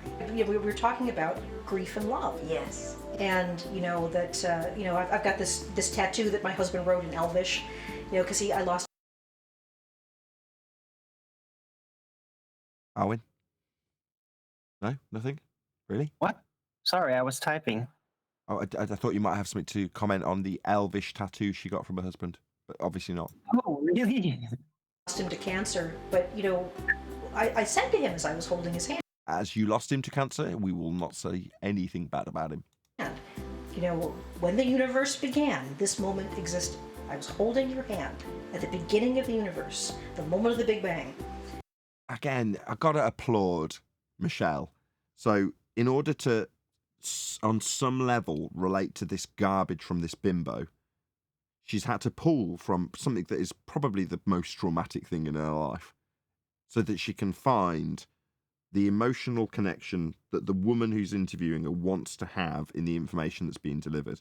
So she's had to go to a part of her life, the death of her husband, in order to give back to this bloody bimbo what she's trying to extrapolate out, because the bimbo's so one-dimensional and ignorant of what Michelle Thaler actually does or what she's there to communicate, that she's opened up with asking her basically for a stars reading, if that's the right terminology.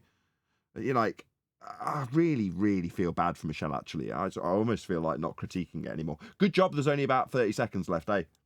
And when the universe ends, maybe cycles into another universe, this point of space and time still is there.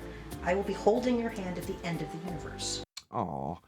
Now, if it wasn't for the fact that it's incorporation of a heliocentric rhetoric into this, I can read between the lines, Michelle. I feel your pain for the loss of your husband. The fact that you've had to try and incorporate it into this, your work, because of some bimbo and a lack of three-dimensionality and personality and questioning, does sadden me a little bit. I can again, I'll do it for this as well because it's a lot more complimentary in a way. Look at the pain on her face there. She's having to relive this obviously traumatic experience just so she can incorporate something that is totally unrelated into just the crappiest of questioning from somebody who clearly doesn't know what Michelle Thaler even does. Because if she did, she wouldn't be asking the questions that she's asking. The woman's asking questions about that interest her, about her and her life, and all she's done is thought, how can I incorporate my hippy-dippy love into my questions for this astronomer? You're like, oh God, get a grip. The fact that Michelle's had to appeal to this to get away towards the end of the interview is saddening to me, actually. Now, Nathan, as unfortunate it is that this woman had experienced this, and you being a human being, feeling kind of, saddened by it, nobody forced her to bring this up, and it could be also a triggering to not only trigger you with emotions, but others who now pretty much digress or may not feel what she's saying and what they've been talking about is a bunch of horse shit. Sure. Excuse my language. I mean, it works well. You dig what I'm saying? Yeah, it works well for the heliocentric audience as it tugs on their heartstrings. I agree, and that's why it's been edited this way. But by the same token, you just think Michelle Thaler's day-to-day business has nothing to do with her life and her love. Now, when she's being quizzed on that, you're like, number one, why is she having to answer these questions? They're so far devoid from her subject matter expertise that she's trying to give the person what they want, but why should she have to pull from something that's heartbreaking? In this case, love. And yes, I've demeaned it as conceptual because I'm trying to overcome the bimbo's positioning, which is nonsensical towards this astronomer. You're like, but yeah, to give her what she wants, she's had to go to that place. You're like, she shouldn't have to do that at work. It's like if I was put in that position where I was being asked about how love incorporated itself into an elevation angle measurement or something, you'd be like, why have I got to do this? Why have I got to go to this part of my psyche and my emotions to satisfy your stupid questions?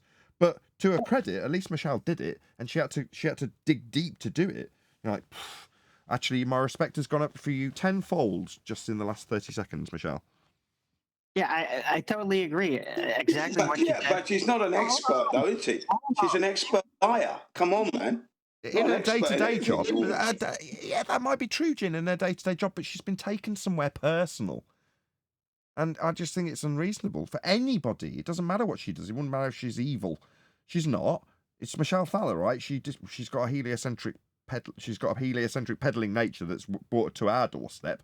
But I don't want to be here critiquing her clearly emotional outpouring into the subject matter, because she's got to pull that from somewhere, and you can tell it's so real. That's an amazing take. Yeah, but let's not forget, she said we had no right to think the earth is flat. She said that. We have no right going around thinking the earth is flat. I don't care about the woman, man.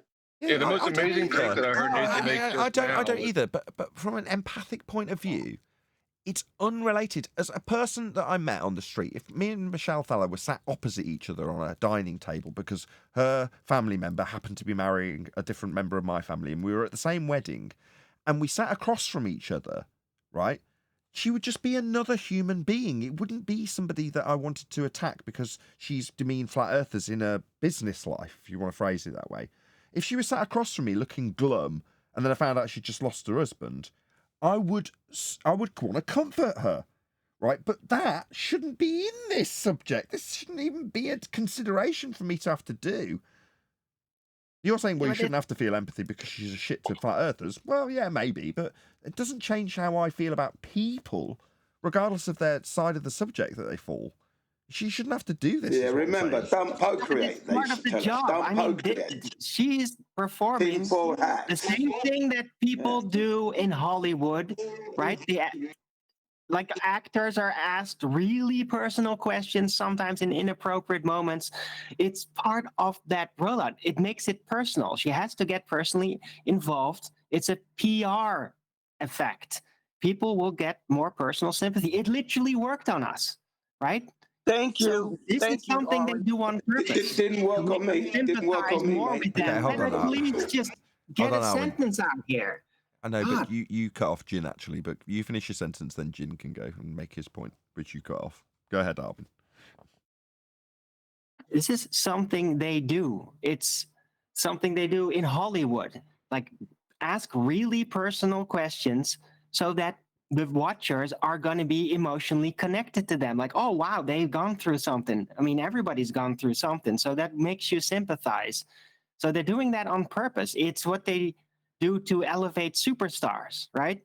They're going to ask about a movie, and then suddenly like, oh, does this relate to something from your personal life, your loss and this and that? They do that with pop stars, movie stars all the time.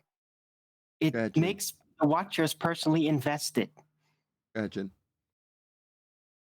Yeah, sorry, I would have to agree with Erwin. They're 100%. That's what they're doing there. They're using the sympathy card there, and everyone's been roped in. You forget about what the crap's been said now, and you're now sympathising with her loss of her husband. Okay, fine, but I personally, that woman's a wrong one. And Calling Aaron, us all names. I apologize, Aaron. I interjected saying thank you. Like, I was concurring with you. That's what I was basically saying. It was a PR stunt, if you ask me. Yeah, Oh, yeah. I'm with you on that one, bro. I get it. The editors. This is the work of the editor. I get that. He's picked the moments. He's picked the right segue for you talking about being on hallucinogens and which bits is he going to pick out? Is he going to pick out the bits that don't quite connect with the question, or the bits that do and tug on your heartstrings? Well, this makes much better viewing. But personally, I still feel bad for Michelle in this circumstance. The fact that they've taken this probably from an hour or two of interview material, it's hacked down to less than 10 minutes. What you end up with is just a bit of her laid bare, which I don't think's fair. But there we go. We believe that to literally. Well, you want to hear some dark empathy? Oh, then. Well, a dark empathetic way to see it is that that's what she gets out of heliocentrism. That's why she believes she knows the Earth is a globe. Because at the end of time. Yes. Right, at the end of time. grief. Hold on, Arwin. Say that last statement. Sorry. At the end of time, she will be holding the person she loves' hand. Yes. Is what she believes. What she said. She had to go there. She had to dig deep to incorporate it. That's the bit I'm saying is a bit unreasonable for me to now critique. It's uncritiquable in a way. But that's why she's got her heliocentric rhetoric, because in her mind, she's tied it to holding the lost hand of a loved one at the end of time. That's quite literally what she just said. It's very sad. Right, it doesn't mechanically compart. It doesn't mechanically compart It's with fantasy, man. Fantasy. Which is nihilist in nature. So it's just, it got to the emotional place where everything goes. And heliocentrists do that. Once emotion get involved, they kind of let go of that cold rationalism where there is no afterlife technically and all that, right? So she reverts to creationism because it's the only way for her to believe that at the end of time she'll be reunited, because she is something more than a collection of atoms, something she denied earlier, in previous vids. But that's what she's saying fundamentally there. I know I'm more than just a collection of atoms that I'll be holding in your hand. Right, She's a very complicated asteroid. Go on, Arwin. She got real for a second because of the emotional part. And that's interesting because it was probably really genuine. She really genuinely believes that, right? She's not like upholding an act. That was real. Yes, very much so. Too personal almost for me. I don't get to see him again, but I get to see him now, in the greater sense of now. So for me, love and science and light are all tangled up together. No, they're not. They may be for you, but they aren't. That's because light is God.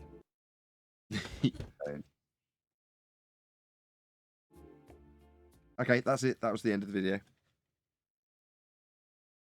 Woo. Okay. What a depressing way to You end it. left the video with an emotional hanger, like boom, got really emotional in the last moment. That's right. So Very telling, wasn't it? It was but very, also- very telling that these people are spiritually void of anything. They're lost when it comes to the greater aspects of life. They may appear very, very intelligent and giving you stories about what the heliocentric model describes, but ultimately you can hear it deep down. They're lost as in a spiritual sense because they're craving it.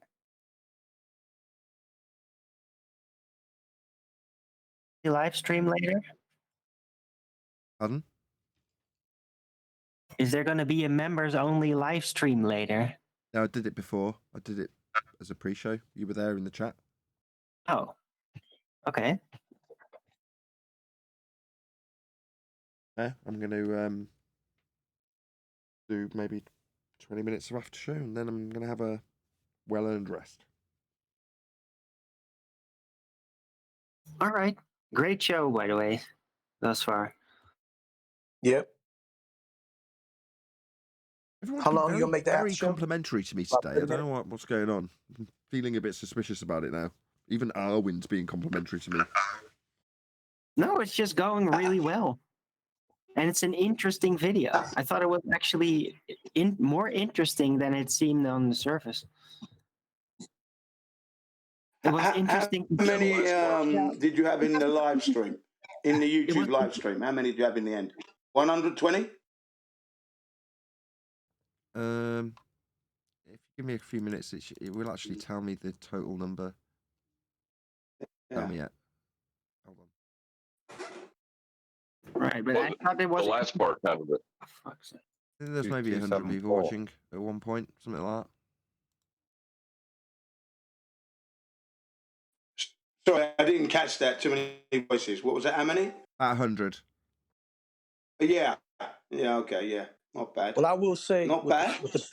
I will say with the downer of the situation she had to share with us, for anyone in the audience or people on either side that may say, see, they're not that bad, whatever, or to say flat earthers, they're so cold hearted, blah, blah, always.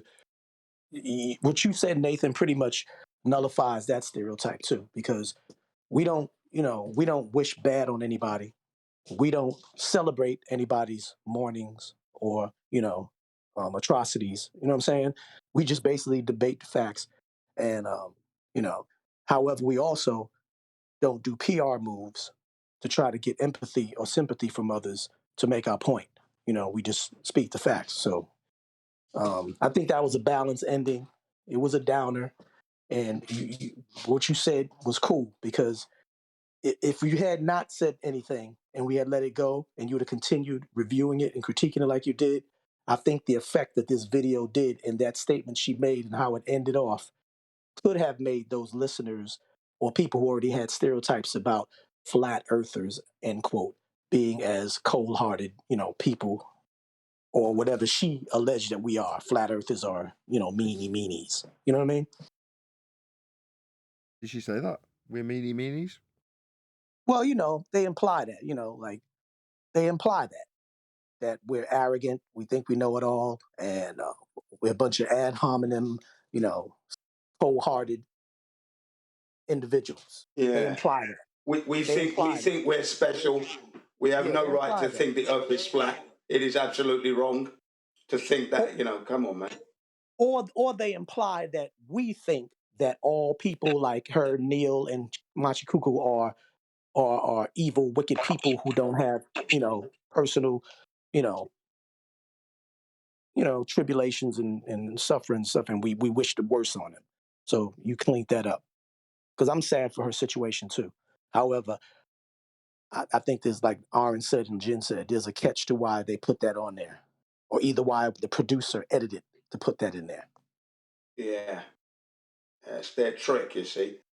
They want that emotional hook. So I'm just like Mike Tyson. I just punch that hand that gives you a little punch that hand away. No, I'm not friendly at the moment. Sorry.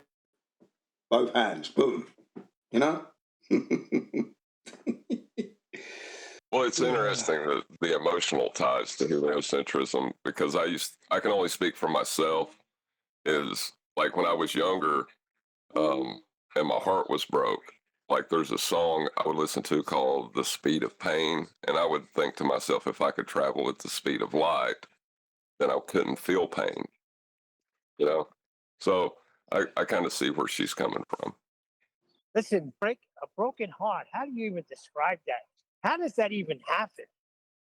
Like you can't eat, you can't drink, you feel sick.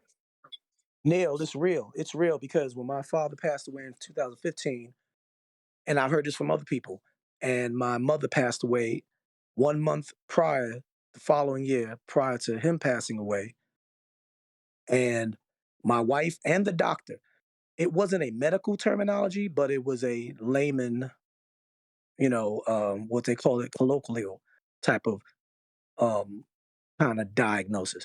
And it was called dying of a broken heart. Because when people grieve, you go through an entire physiological change.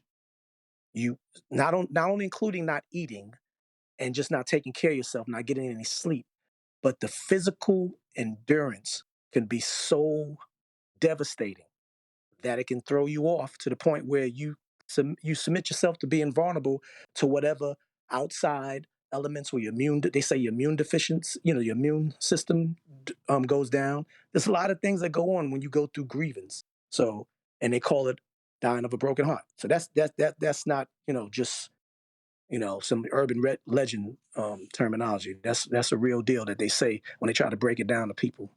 It usually happens with spouses or even with mothers that lose their children.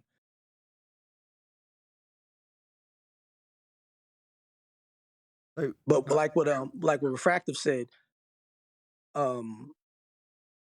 this, like he said, he wish he can go faster than the speed of light or whatever.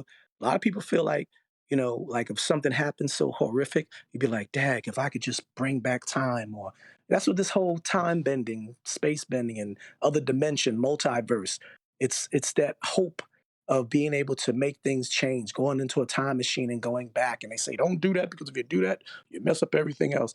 All of these are concepts that people love and they adorn and they wish was hopeful. So when somebody that has a badge of scholastic, intellectual, high capacity, they look at it like, yes, that's what I'm talking about. Exactly. So it's attractive, man. That's why I said it's a brilliant concept.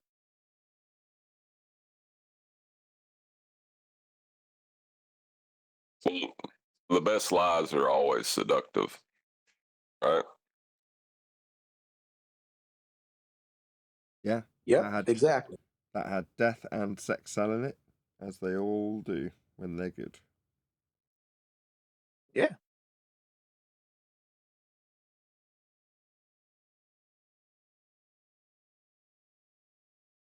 I'm kind of depressed now, though. Yeah, I I was going to make a little joke about it with Sensual Goat, because before we started, Sensual Goat was like, is there any chance we can do like something to leave us on a high at the end of the week?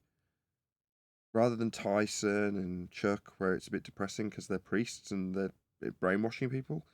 So, can we do something a bit like the guy on the bike, where it's like a bit of fun? So we did Michelle Thaler and her dead husband. I mean, that's just as good, I guess. That's kind of leaving it on a high, right? Yes, Nathan, we're all really pleased. Glad we've left you That set for cracks the me up. weekend. That right there cracks me up when you do that. When you get that awkward silence and you go, yeah, Nathan, we do agree. It's hilarious. Was that not what you had in mind, Sensual Goat? Was that, You glad you said something? Because your point was made.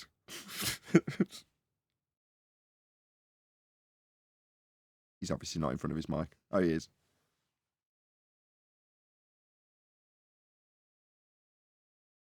We can turn it. We can turn it up with some Rumfus, whatever.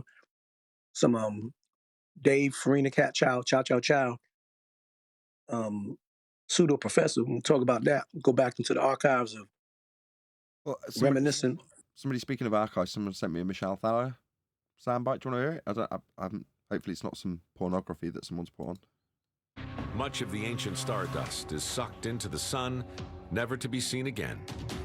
But the leftovers clump together to form comets, asteroids, planets, and eventually, life. I actually think of myself as a very complicated rock. I am made of things like iron and copper and manganese. When you sit down on a mountainside and you're there with a rock, those are your cousins too.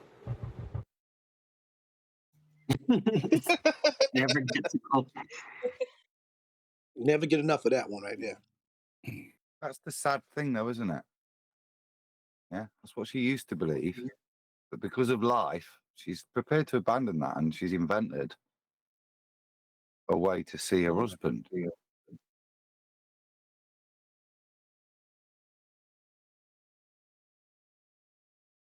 It's sad, but I find it very, very telling to me that people that come from rocks don't really want to come from rocks. Did her husband pass away recently, did he? Well, I don't know, but I don't think it matters, does it? No, I just want. Not the timing, no. It's just the cognitive processes that she's now gone through because of that reality biting.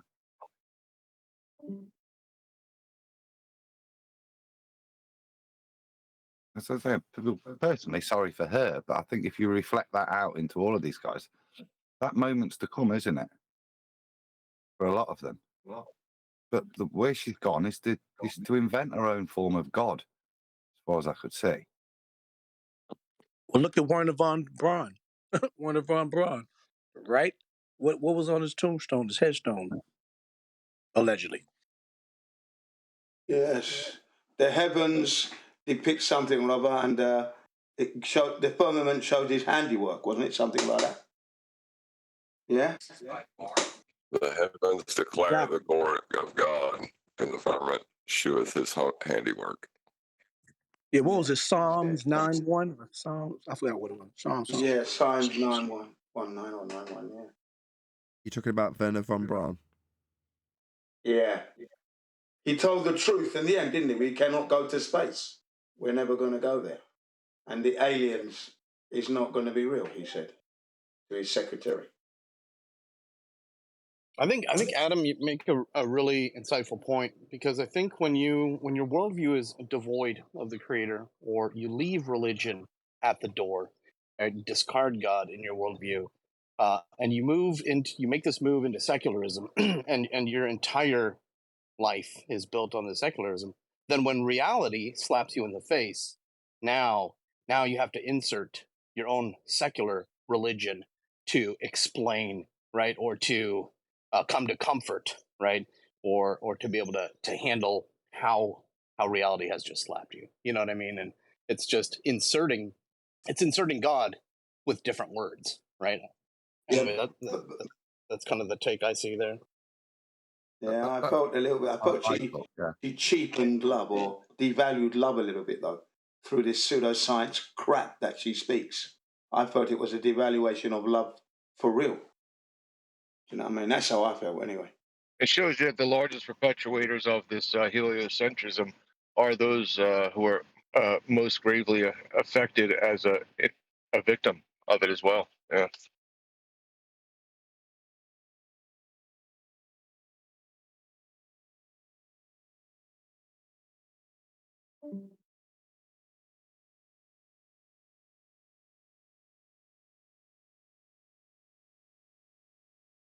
Well, we got a lot of pity for these liars, don't we?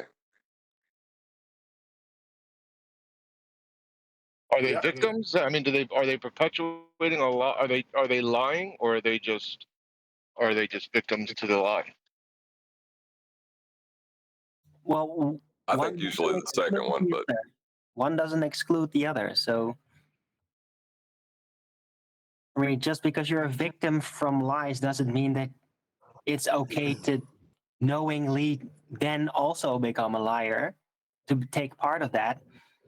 That's a choice.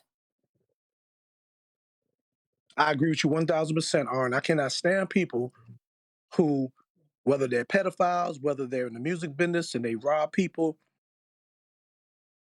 pay it forward. The evil that's done to them, they pay it forward. You would think when you're a victim of such things that you do the opposite and you would be an advocate against that which victimized you.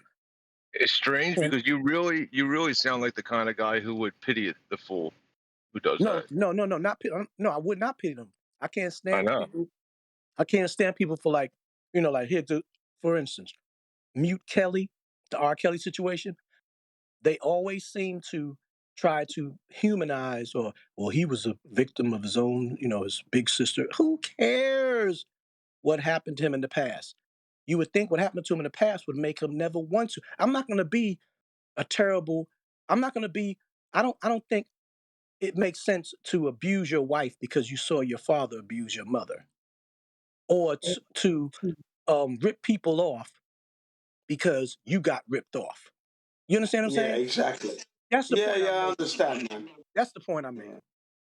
Yeah, Try not you're to making use. a good Sorry, point. Zeros. Just try not to use the A word, if you don't mind. What did I say? What was the A word? The A Spell word. it. Anyway. Never mind. And they're getting a good salary to lie, remember? They're getting well paid. Taxpayers' money. Let's not forget about all that and the emotional roller coaster ride that they're putting on these people. Because when the people find out that they're lying, their hearts get broken and they have to now repair themselves and get with the program and get with reality. They've done some bad things, these pseudoscientists. So, they got a lot to answer for. A lot. Yeah, but somebody did make a good point. Are we really feeling bad for just somebody who's just a chemical reaction between rocks? I mean, are we feeling this bad for rocks, really?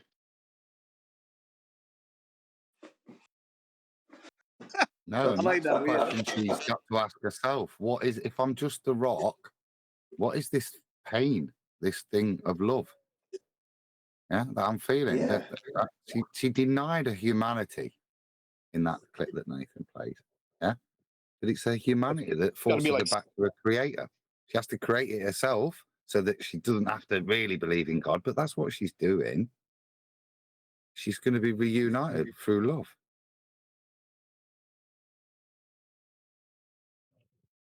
No, I don't pity them, right? And I disagree with a lot of people on a lot of things. But love thy neighbor, love thy enemy, not pity. Will the good for the other.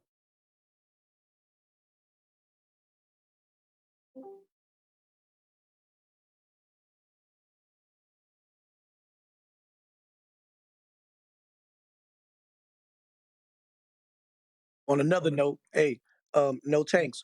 That was pretty loud for a vacuum, right? You saw the video, right? That was a lot of noise to be. That was a lot of noise to be in a vacuum, right? Yeah, I did. You picked up on that too, right? Yeah, all that. Blah, blah, blah, blah, blah, blah. Come on now. That's how we know we're in outer space. Look, you can hear it. You can hear we're in outer space.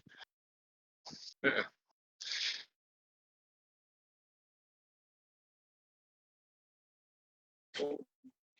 As the explosion reaches you, that's when you would hear it in the second law of thermodynamics violation, imagination, sky vacuum. That would be the explanation they would give, because that would carry with it gas and the noise. What's funny to me is people would rather latch on to that nonsense than what the scriptures tell you. I don't know. Yeah, to clarify, I didn't confirm where the camera was, right? But it was a video of this rocket going into outer space with cameras that appeared to be attached to the outside with speakers, I guess, to the outside, right? And you can just hear it just screeching and rumbling into outer space, and the whole time. Yeah, I mean, that's the video I was telling them, Tank, that that QE said please share, and I couldn't share it on the personal messenger. So as busy as it be, put it on the Skype and it's still up there in the main chat. But Tanks checked it out, and this is better than that other one where it ends with the one that's supposed to be over Mexico, and it hits and goes. Blook. This is different, total different results. Well, they could say the sound is transmitted through the actual hull of the rocket and its interaction with the explosion. So that's what you're actually hearing. Yeah, they could say that. That is a microphone inside. No, the microphone would be attached to the camera. So when you're hearing sound actually reverberate through the rocket into the camera to the microphone instead of from the explosion to the microphone.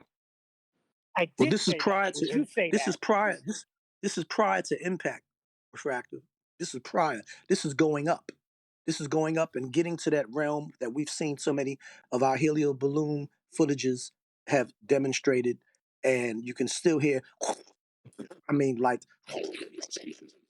all the way through. It never gets quiet. It never gets quiet, like the way they try Oh, to yes, that's in what I'm saying. sci-fi movies.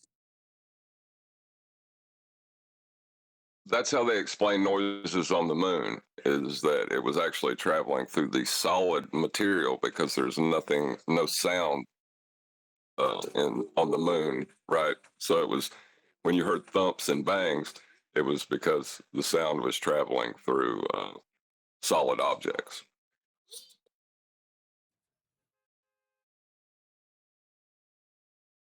Yeah, like a mic bump.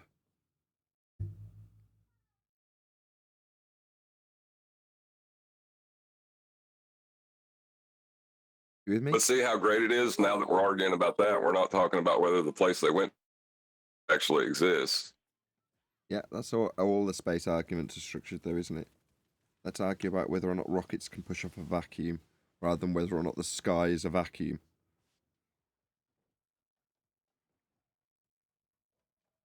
Or let's argue about if you can hear in this vacuum, you know, if sound will perpetuate, or, you know, let's argue about that, then when the place actually exists.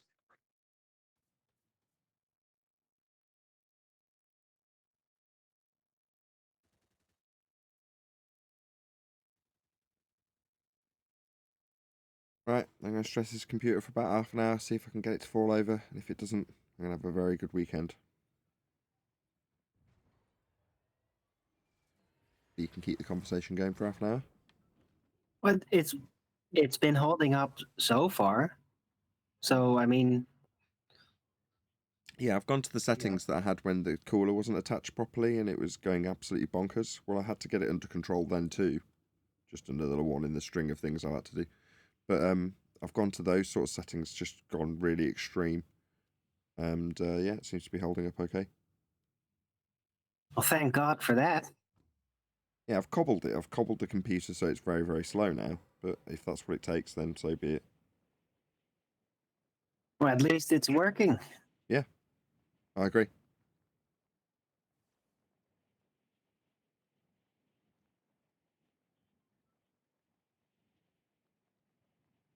Well, Neil, you stay there, Neil? I guess he must have stepped. He's still in the G plus, but I wanted to make a correction of what I had said. I said a dome would be convex. It actually looking upward from your point. It would be concave, right? That's pretty much what a dome is, like whether you're in a football stadium or whatever. But talking about, you know, above that we can't calculate or whatever, measure or touch or anything like that. The only reason why, in my opinion, that we think it's a dome, not only because people keep reiterating that or it's written down on people's memes and people's TikTok or whatever, or made, because I don't know if it's mentioned in any scriptures or any technical things, but it's just pretty much a colloquial, you know, Yes, it term is. used for up Nobody there. calls it a dome apart from Neil. I Only call Neil it a makes dome, that, and so that does claim. But listen, call let it a me dome. We call it a dome finish. because it is a dome. Let me finish, Neil. Citation. The please. reason why is it the reason why I'm not saying where your source is saying it's a dome, Neil, because you said it's written in the scriptures that it's a dome. I know they said stretched out.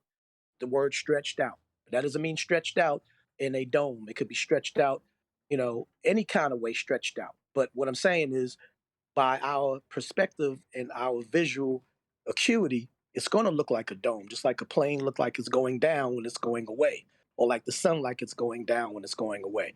It's because of our eyes do that. So you're going to assume that it is a dome because everything right above you looks the highest and everything around you looks the lowest at the distance. So that's why you would think it was a dome. But that does not mean it is a dome. Because It's a dome. the definition of a dome is a concave ceiling. Well, do you want a Listen, logical? hold on. It connects. It's got to connect everywhere in order to have containment above and all around the sides. But does that make it a the oldest dome? one, Unless it's is that- looping. No, Does you that don't have make to it go a to looping. You can go dome? to the oldest Jewish depictions. It's a box. There's no dome. What? It's a box. Yeah, it's a box. Or it interconnects.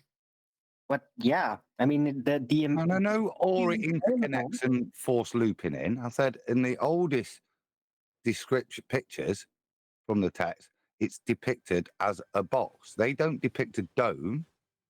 Okay, thank you. I didn't know what you said. I'm sorry. Yeah, you said box. Okay, you said I'm gonna box. take up the image.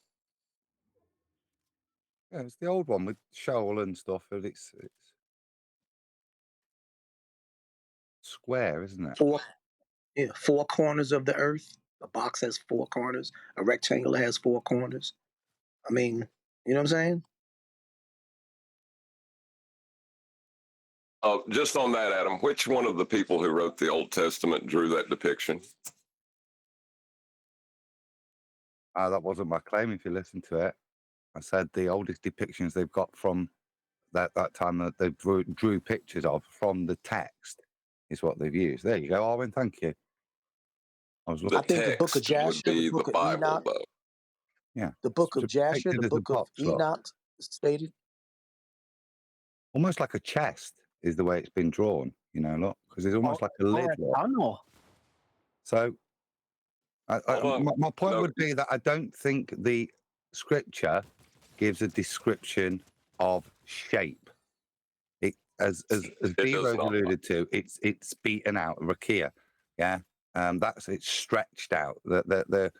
All the references allude to its flatness, if anything, to me, but they never allude to say a dome. It's not to say it isn't a dome, but if I'm going to use scripture, I don't find it in scripture. It's a treasure chest. I agree with you there. No, see, the thing is the treasure chest idea. I don't think Moses was drawing pictures for them. I think that's something that was done later. So to connect that to the Bible is the same fallacious argument as if you tried to connect a dome to the Bible. I didn't try to connect it. I said, what did the ancients do with their scriptures when they tried to depict it? That's what they draw a lot of it. And lots of other similar things, but they're all that kind of four corners based.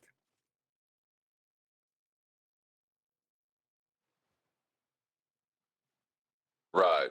But that's how do you get that to connect back to the Bible? That's someone else drawing a picture of what they thought of.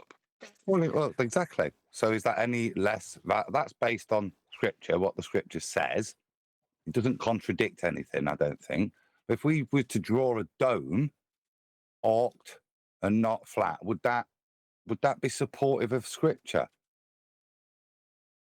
I don't think either one of them are, is the point. Well, I'm just as happy with that standpoint. Yeah, that is my standpoint. We don't know. No. Provides some description, but it requires inference, doesn't it, from it? But what it doesn't provide is the description of a dome. What we've got is flat, beaten out, stretched out. Yeah? Corners. They're the things describers you get. Unless somebody Yeah, the four corners of Earth, but it doesn't say the four corners of the dome or the firmament. Exactly. Four corners of Earth.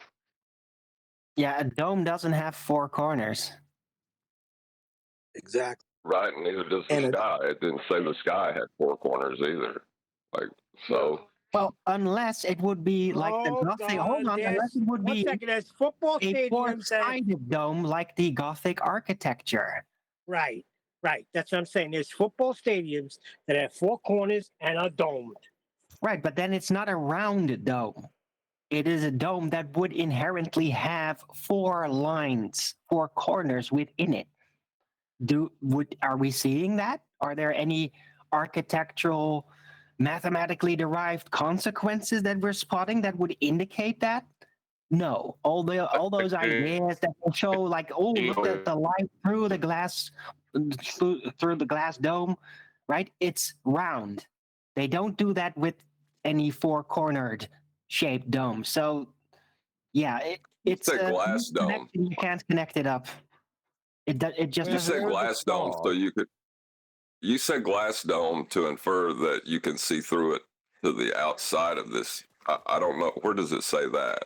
No, that's just what some people, like on Globebusters, have done. Remember, like in the early days, 2015, 16, they would show that. It's like, oh, look, it's kind of like the sun.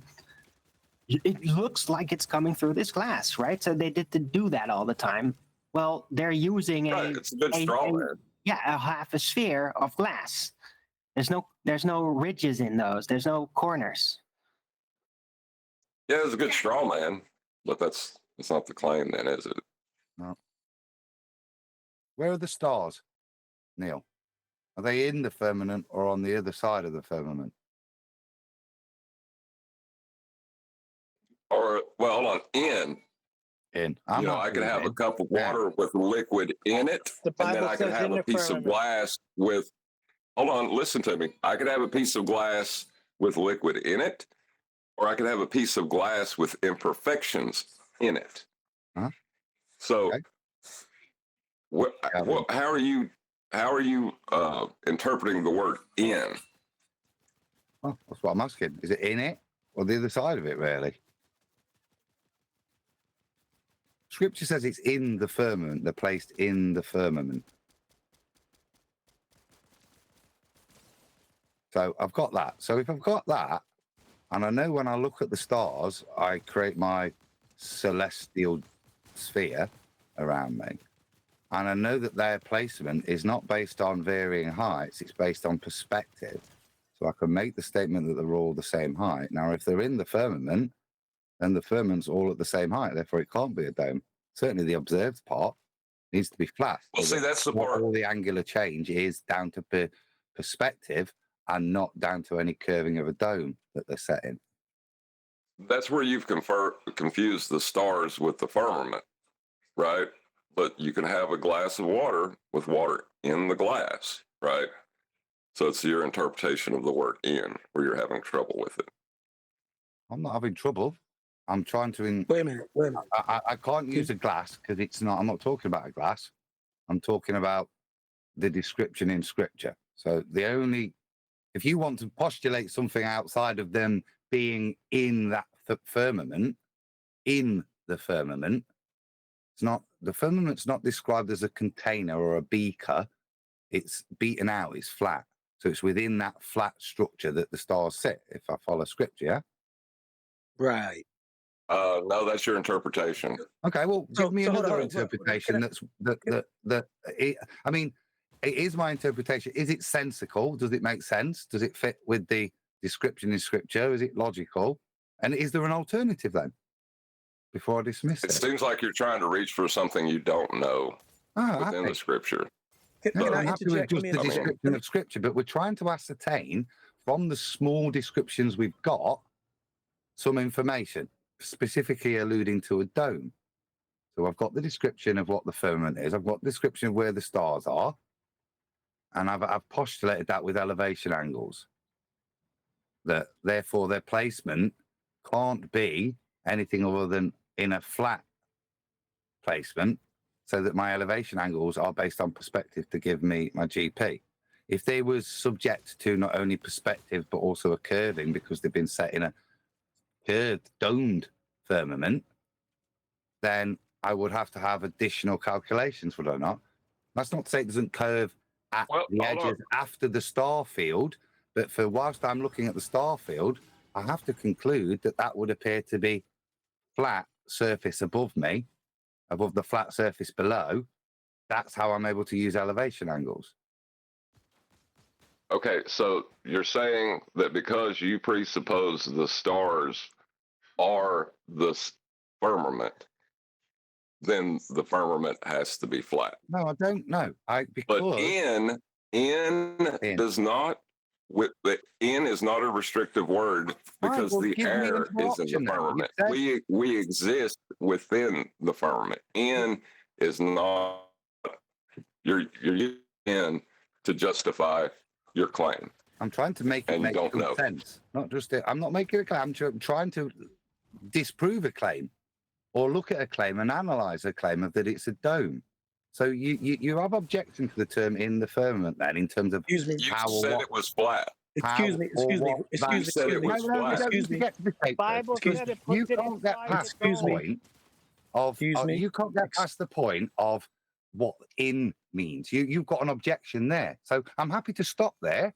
So let's to proceed. Yeah, we need to agree on what that could mean or what it couldn't mean. There's no point proceeding past that because that's your point of objection, John, isn't it? Excuse me, but we're talking and about that's where I three. say you can have a glass of water with water in the glass, and you can have a glass with imperfections in the glass itself. So when you use the word in, it gives you no determination of where the stars are, except that they are either in, as you're using it, or they are within. In what? So in what? Well, let's stop talking about a glass that we can take a drink out of. It's in the firmament. So, do we have any descriptions of what the firmament is like? Is it like a glass that you can pour water into, or is it like something that's beaten out flat? Can we be more specific and say all the stars beaten out flat? above? Hold on. Just John's first No, hold question on. was, No are the citation stars for above? that. Beaten out flat. Talking about Where's that? Rakia. Rakia is Above beaten the out firmament? flat. I think ideally, if all four of you talk at once, that's ideal. I'm trying to ask a question. I'm saying we went from dome to not dome, then we went to are the stars above the firmament or within the firmament or under the firmament? And now we're talking about the difference between inside the glass where you pour the water and then in the glass, like glass being made with imperfections in it. No, D-Rose, because they think when it says God put the stars, moon, and the sun in the firmament, that they think it's attached to the firmament. Okay, Well, versus what does it mean then, Neil? within. They think nobody thinks and you don't anything. know. We're trying to get an agreement on the scripture, what it means. So When I say they, I John's don't mean you, objected Adam. to the words in, and I think it's a really good point. So what does it mean? Or are we just going to leave it that it could mean anything Can I tell and you? not have any conjecture? Which is fine also, but it also means that Right, let's do that. we don't. So I'm trying. Let's not make wild conjecture about what we don't know. That's easy. John, hold on. Then how would the stars move if they're connected to the firmament? Then that means the whole firmament is moving, right? Yeah, but what is Hold on a second. Let's not make wild conjecture about what the. Let's not make wild conjecture about it because we don't know, and let's leave it at that. Yeah, not a dome, Neil.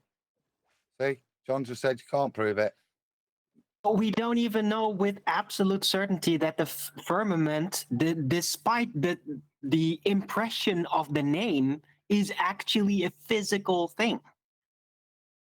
Okay, I got interesting. Neil might be I on got to it. something. That's actually a I got it. heliocentric counter argument too, but they have a point with that. I got an interesting question to pose connected to this whole thing. Whether you want to consider it so-called Operation Blue Beam, whatever, there are many footages recorded, shown. I don't know what it's SpaceX or whatever you want to call it, of something striking the sky and causing this phenomena of like hitting water and causing like the same thing that like a person speed riding on a boat hitting the water and causing this white spray up in the sky inadvertently, inconsistently, and sometimes at one time. Can somebody explain that? Now that's a natural I mean that's an induced phenomena, but I'm seeing it in the sky and not just on one footage. Many footages. You can see it on YouTube, TikTok, Instagram, Facebook. People who are Yeah, but that's baffled not and science. astounded, and they're astounded because they're like, a lot of them are people saying, "See, I told you there's a firmament. I told you there's a dome. I told you this is I told you we're in a flat earth." Whatever the argument is proving that something's up there causing this to happen. Whether it's something being shot up there, something that's happening, natural phenomena. I don't know what it is, but it looks like when somebody's on water skis and they hit the water, Hold calm on, water. D, you're You know rambling. what I'm talking about, right? You're rambling. How is that a natural observed phenomenon? If No, I somebody didn't shoots say a it was. rocket, and I can didn't you say it was. validate the rocket? Hold on. Can you validate the rocket being shot? Who I said that said you it can make a was video of induced. anything? Neil, I just said it was induced. It's not a natural phenomenon. It was induced. However, it's something happening. Whether somebody shot a rocket, No, it's not. whether so you're saying that somebody measured like this. Not a naturally occurring phenomenon, but a phenomenon nonetheless. But I mean, we're not Neil, why are absolutely you certain about objecting the to that? physical nature How of is it a these phenomenon? videos we get to see. We are not certain because there's CGI fooling around and even alleged holograms and all that. Right. So well, we're not entirely certain what we're that's why I seeing. said in my premise. Right. That's why I said in my premise, put aside Operation Bluebeam and all these holographic things. I'm just saying, put that aside. Put that aside. Because that's the one thing that can make this whole issue not even worth talking about, like you said, Aaron. CGI, holographic, it's this. But I'm saying, put aside all of that. And let's say these are things that people are seeing in Mexico, in Australia, in different areas from different people's phones. Not showing the same video, but different videos in different areas, whether it's Florida, whether it's Mexico. There's people are capturing this. It's not the same footage. I just want to know, what is that? Now, I'm not saying it's a natural phenomenon. It's induced by something, but it's something that's being shown. Put aside the holographic CGI.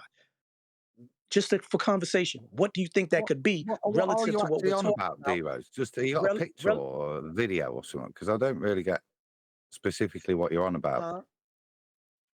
I don't Well, I get have to the point find either, I'll Adam. find This the isn't various making videos and what's the point? I'll find Just the theme that we're. Go on, sorry, Owen. the theme. It's like The theme that I'm plasma talking thing. about. It kind of looks like Yeah. water. I get what he means, but is related to plasma somehow. I don't know.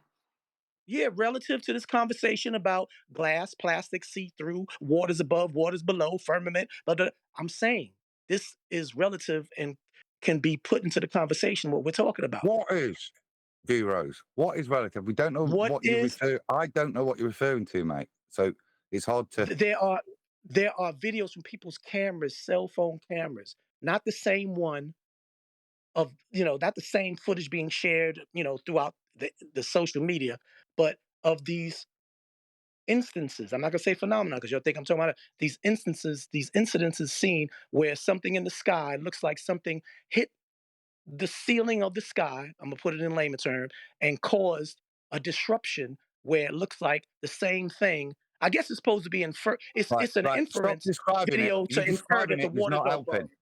Post the It's an video. inference. Show, don't tell. Yeah. I can't get you. You can describe it a million times, but I'm not being rude. I just post a video in Discord or somewhere so we can Okay, that's what I was gonna say. I have to post share it and then know what you're It on is about. possible. It is possible. It's just fluid dynamics of existing condensation, and then you're getting like a refraction effect. That's probably what it is. I think I know what he's talking about. Right, and these are You nighttime don't know and that it hit daytime. the dome or the Yeah, they're nighttime and firmament. You daytime. don't know if it hit the. Yeah, they're nighttime and daytime footages, and they definitely just to be truthful, they're to biasly infer waters above. That's what the point of it. For people who are pro scripture, who are trying to argue against this heliocentric bull crap about space and all this stuff. This is what has been floating around from various phone footages on TikTok, YouTube, Instagram, Facebook, you name it.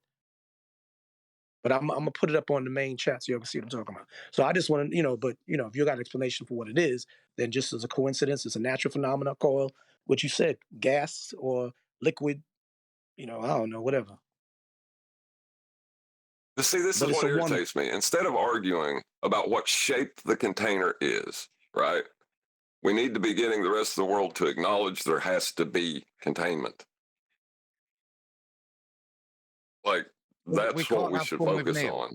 Yep, that's what I tried to go through with Neil earlier. He was like, I insist that it's got form and structure, and I'm like, I don't care. Once you've got your opponent to concede that that you need containment in the first instance, you can get them saying it. Lead them with the logical consistency to say, so you're saying there's a dome then? No, you're saying there's a dome then. Prove your dome. Right. Like, why are we... and I understand Neil has a belief, and I'm fine with that belief. I don't need to feel like I'm debunking Neil. Because, I mean, it might be fun to get him riled up because when he's mad, he's funny as hell. But, like, I don't get it. Point. The point is to look at the scripture and see what you can elucidate from that. If anything, as you're saying, no, you can't elucidate anything. Yeah. So it wasn't.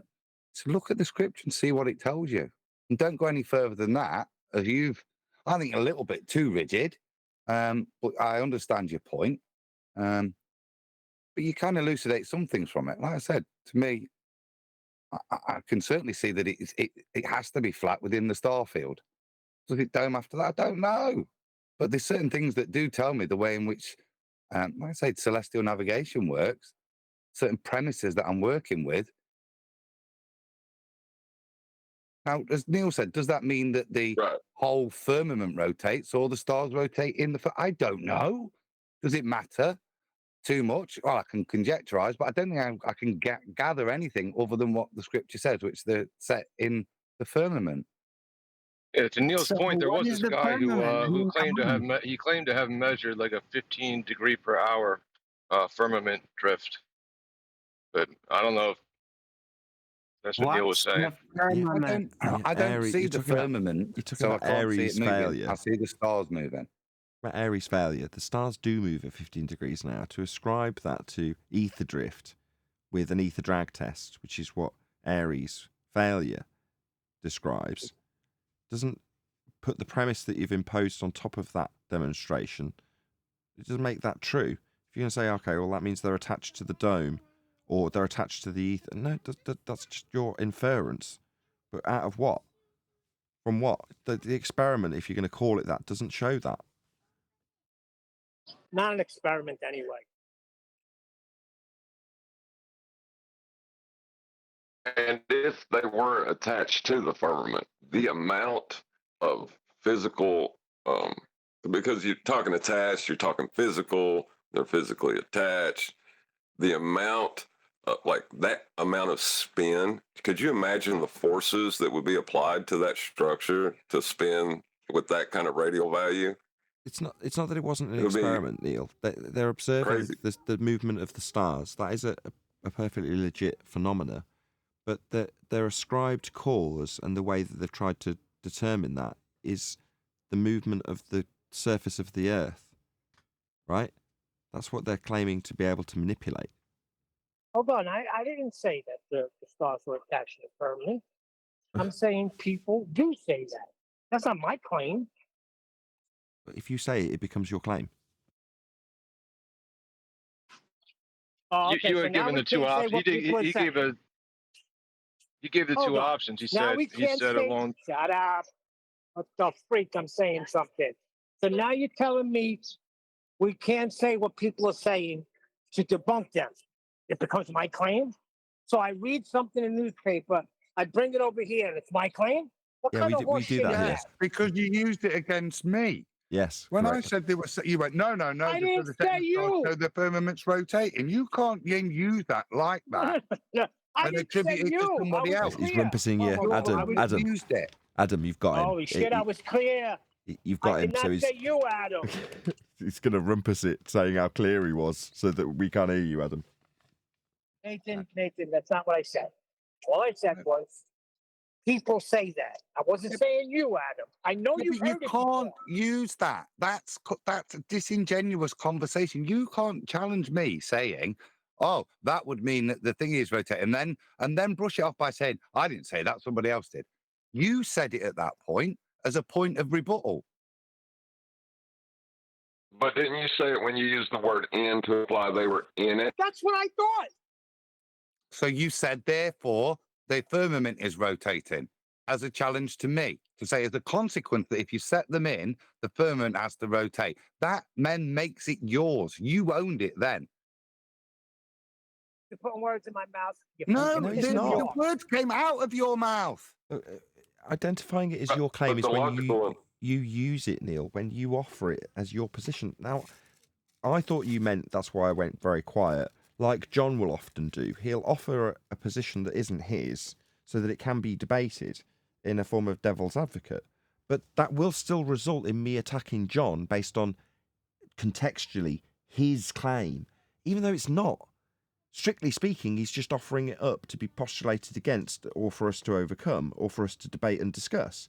And likewise, you're saying, well, I'm doing the same. I'm saying this is just how people say things. Don't attack me.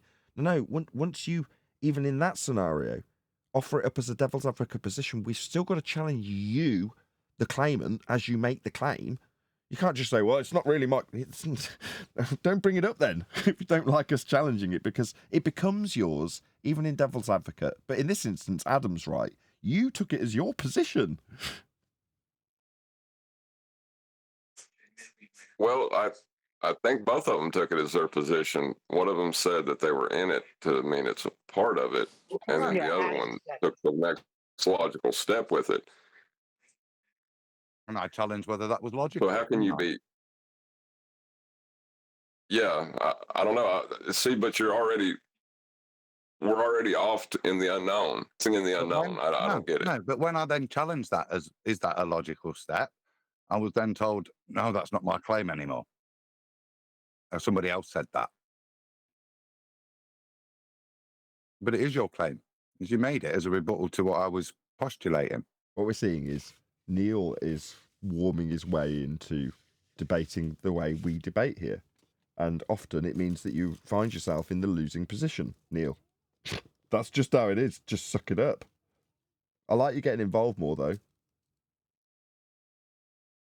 Right. Well, a lot of our beliefs, and there are a lot of beliefs we hold that we don't realize they're beliefs, you know? And when it comes down to it and we're challenged to the point, you know, like sometimes we just got to concede they're our beliefs. And that's as far as we can go with it. Hey, your buddy is in here, Adam. No tanks. Oh, no. Oh, no tanks. You're all right.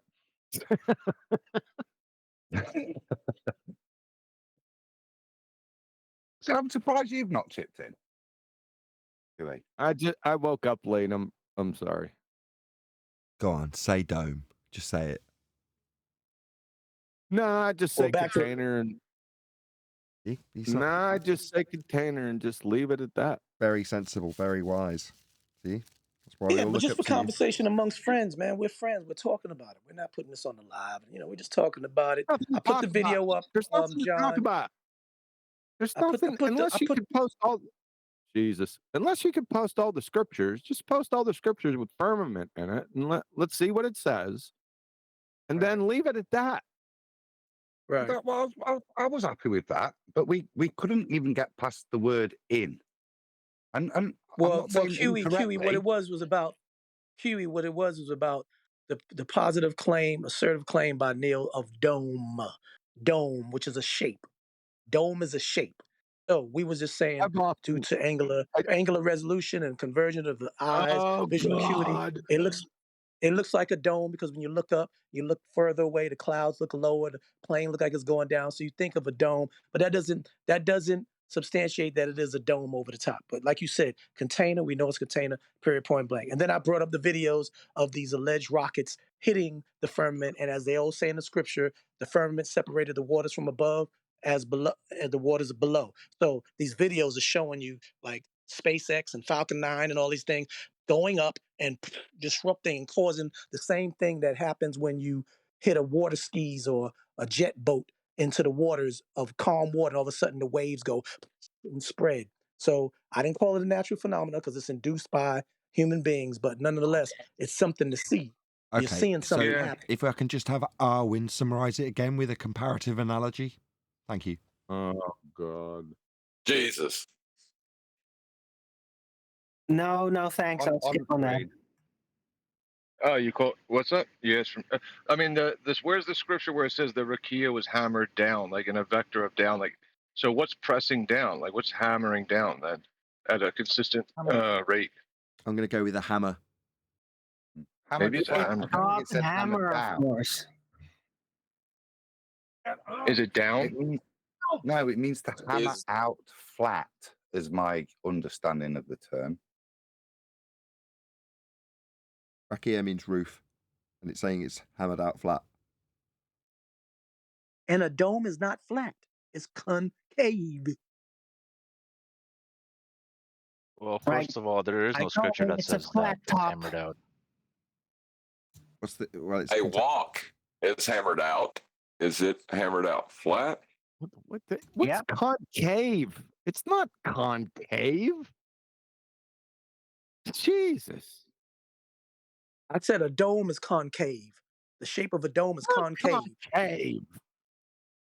Yeah, if you're under a dome, it's concave. You ever been in a stadium like New Orleans Astrodome? You ever been? It's concave when you're looking up. I think you need to go figure out the difference between convex and concave. Okay, First if you're of all. standing on top of it, if you're standing on top of the roof, then you're on a convex surface, right? And if you're underneath the roof looking up, it's concave, correct? What? Get the fuck out of here. You know what concave or convex. You'd have to be standing on the. You have to have your feet on the ceiling, D Rose. For it to be No, that's not necessary. right? I mean, I think he's technically correct. I mean, but people just call it a dome. They just call that dome. Yeah, I've Let me ask you a question. If you're standing on a cake cover, a cake, Oh, you know, like my brother. mother-in-law makes. If you're standing on a cake cover, a giant cake cover that made a cake that was 6 feet wide, and you're standing on top of it, and it covers a cake, a round cake, isn't the top of the cake you're standing on considered convex? Well, what type of cake? And then if you're pineapple, sounds like a space cake. Yeah, let's have another example, hypothetically. This is brilliant. Just what we need. Hold on a sec. Can we just establish whether someone thinks that concave and convex are subjective perspective issues, if that's true?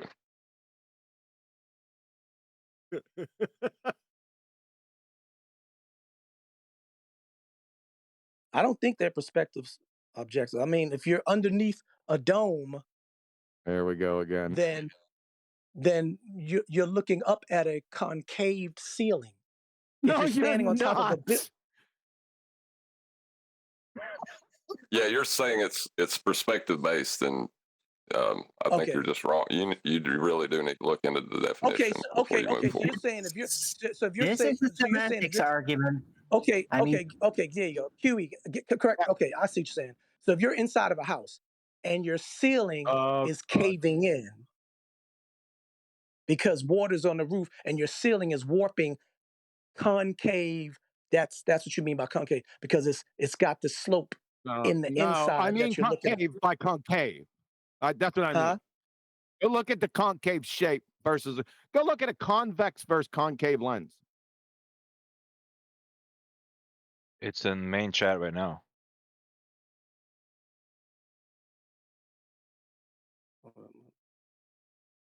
I don't think I need to look at chat. I know what the terms mean. Right. Well, D Rose can look at it, right? All right, okay. Now, so if you're standing underneath that blue thing looking up at the sky, and hold your device sideways. Oh God.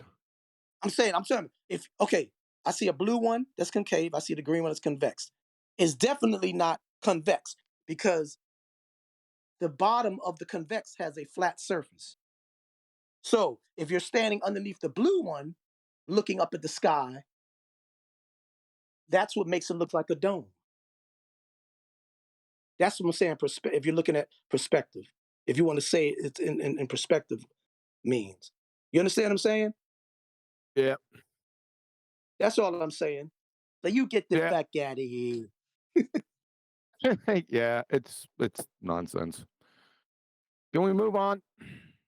I'm going to go with no. Can I have another example to compare it? There you go. Spoon. Yeah, I like that. There you go. I like that. Raleigh gave a good one with the spoon. So we could just say it depends on your perspective. I'm good with that. Right. I think that's a great way to round out.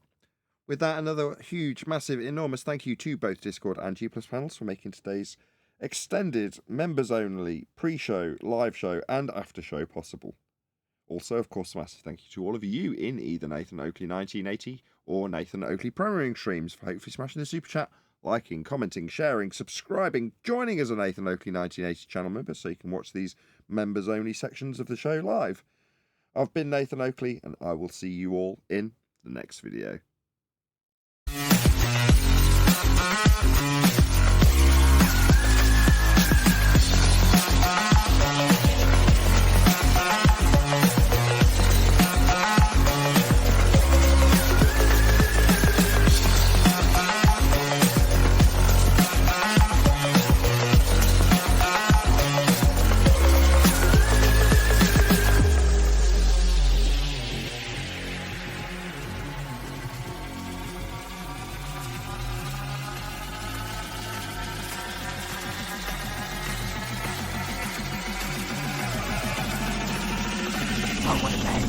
What a lovely day!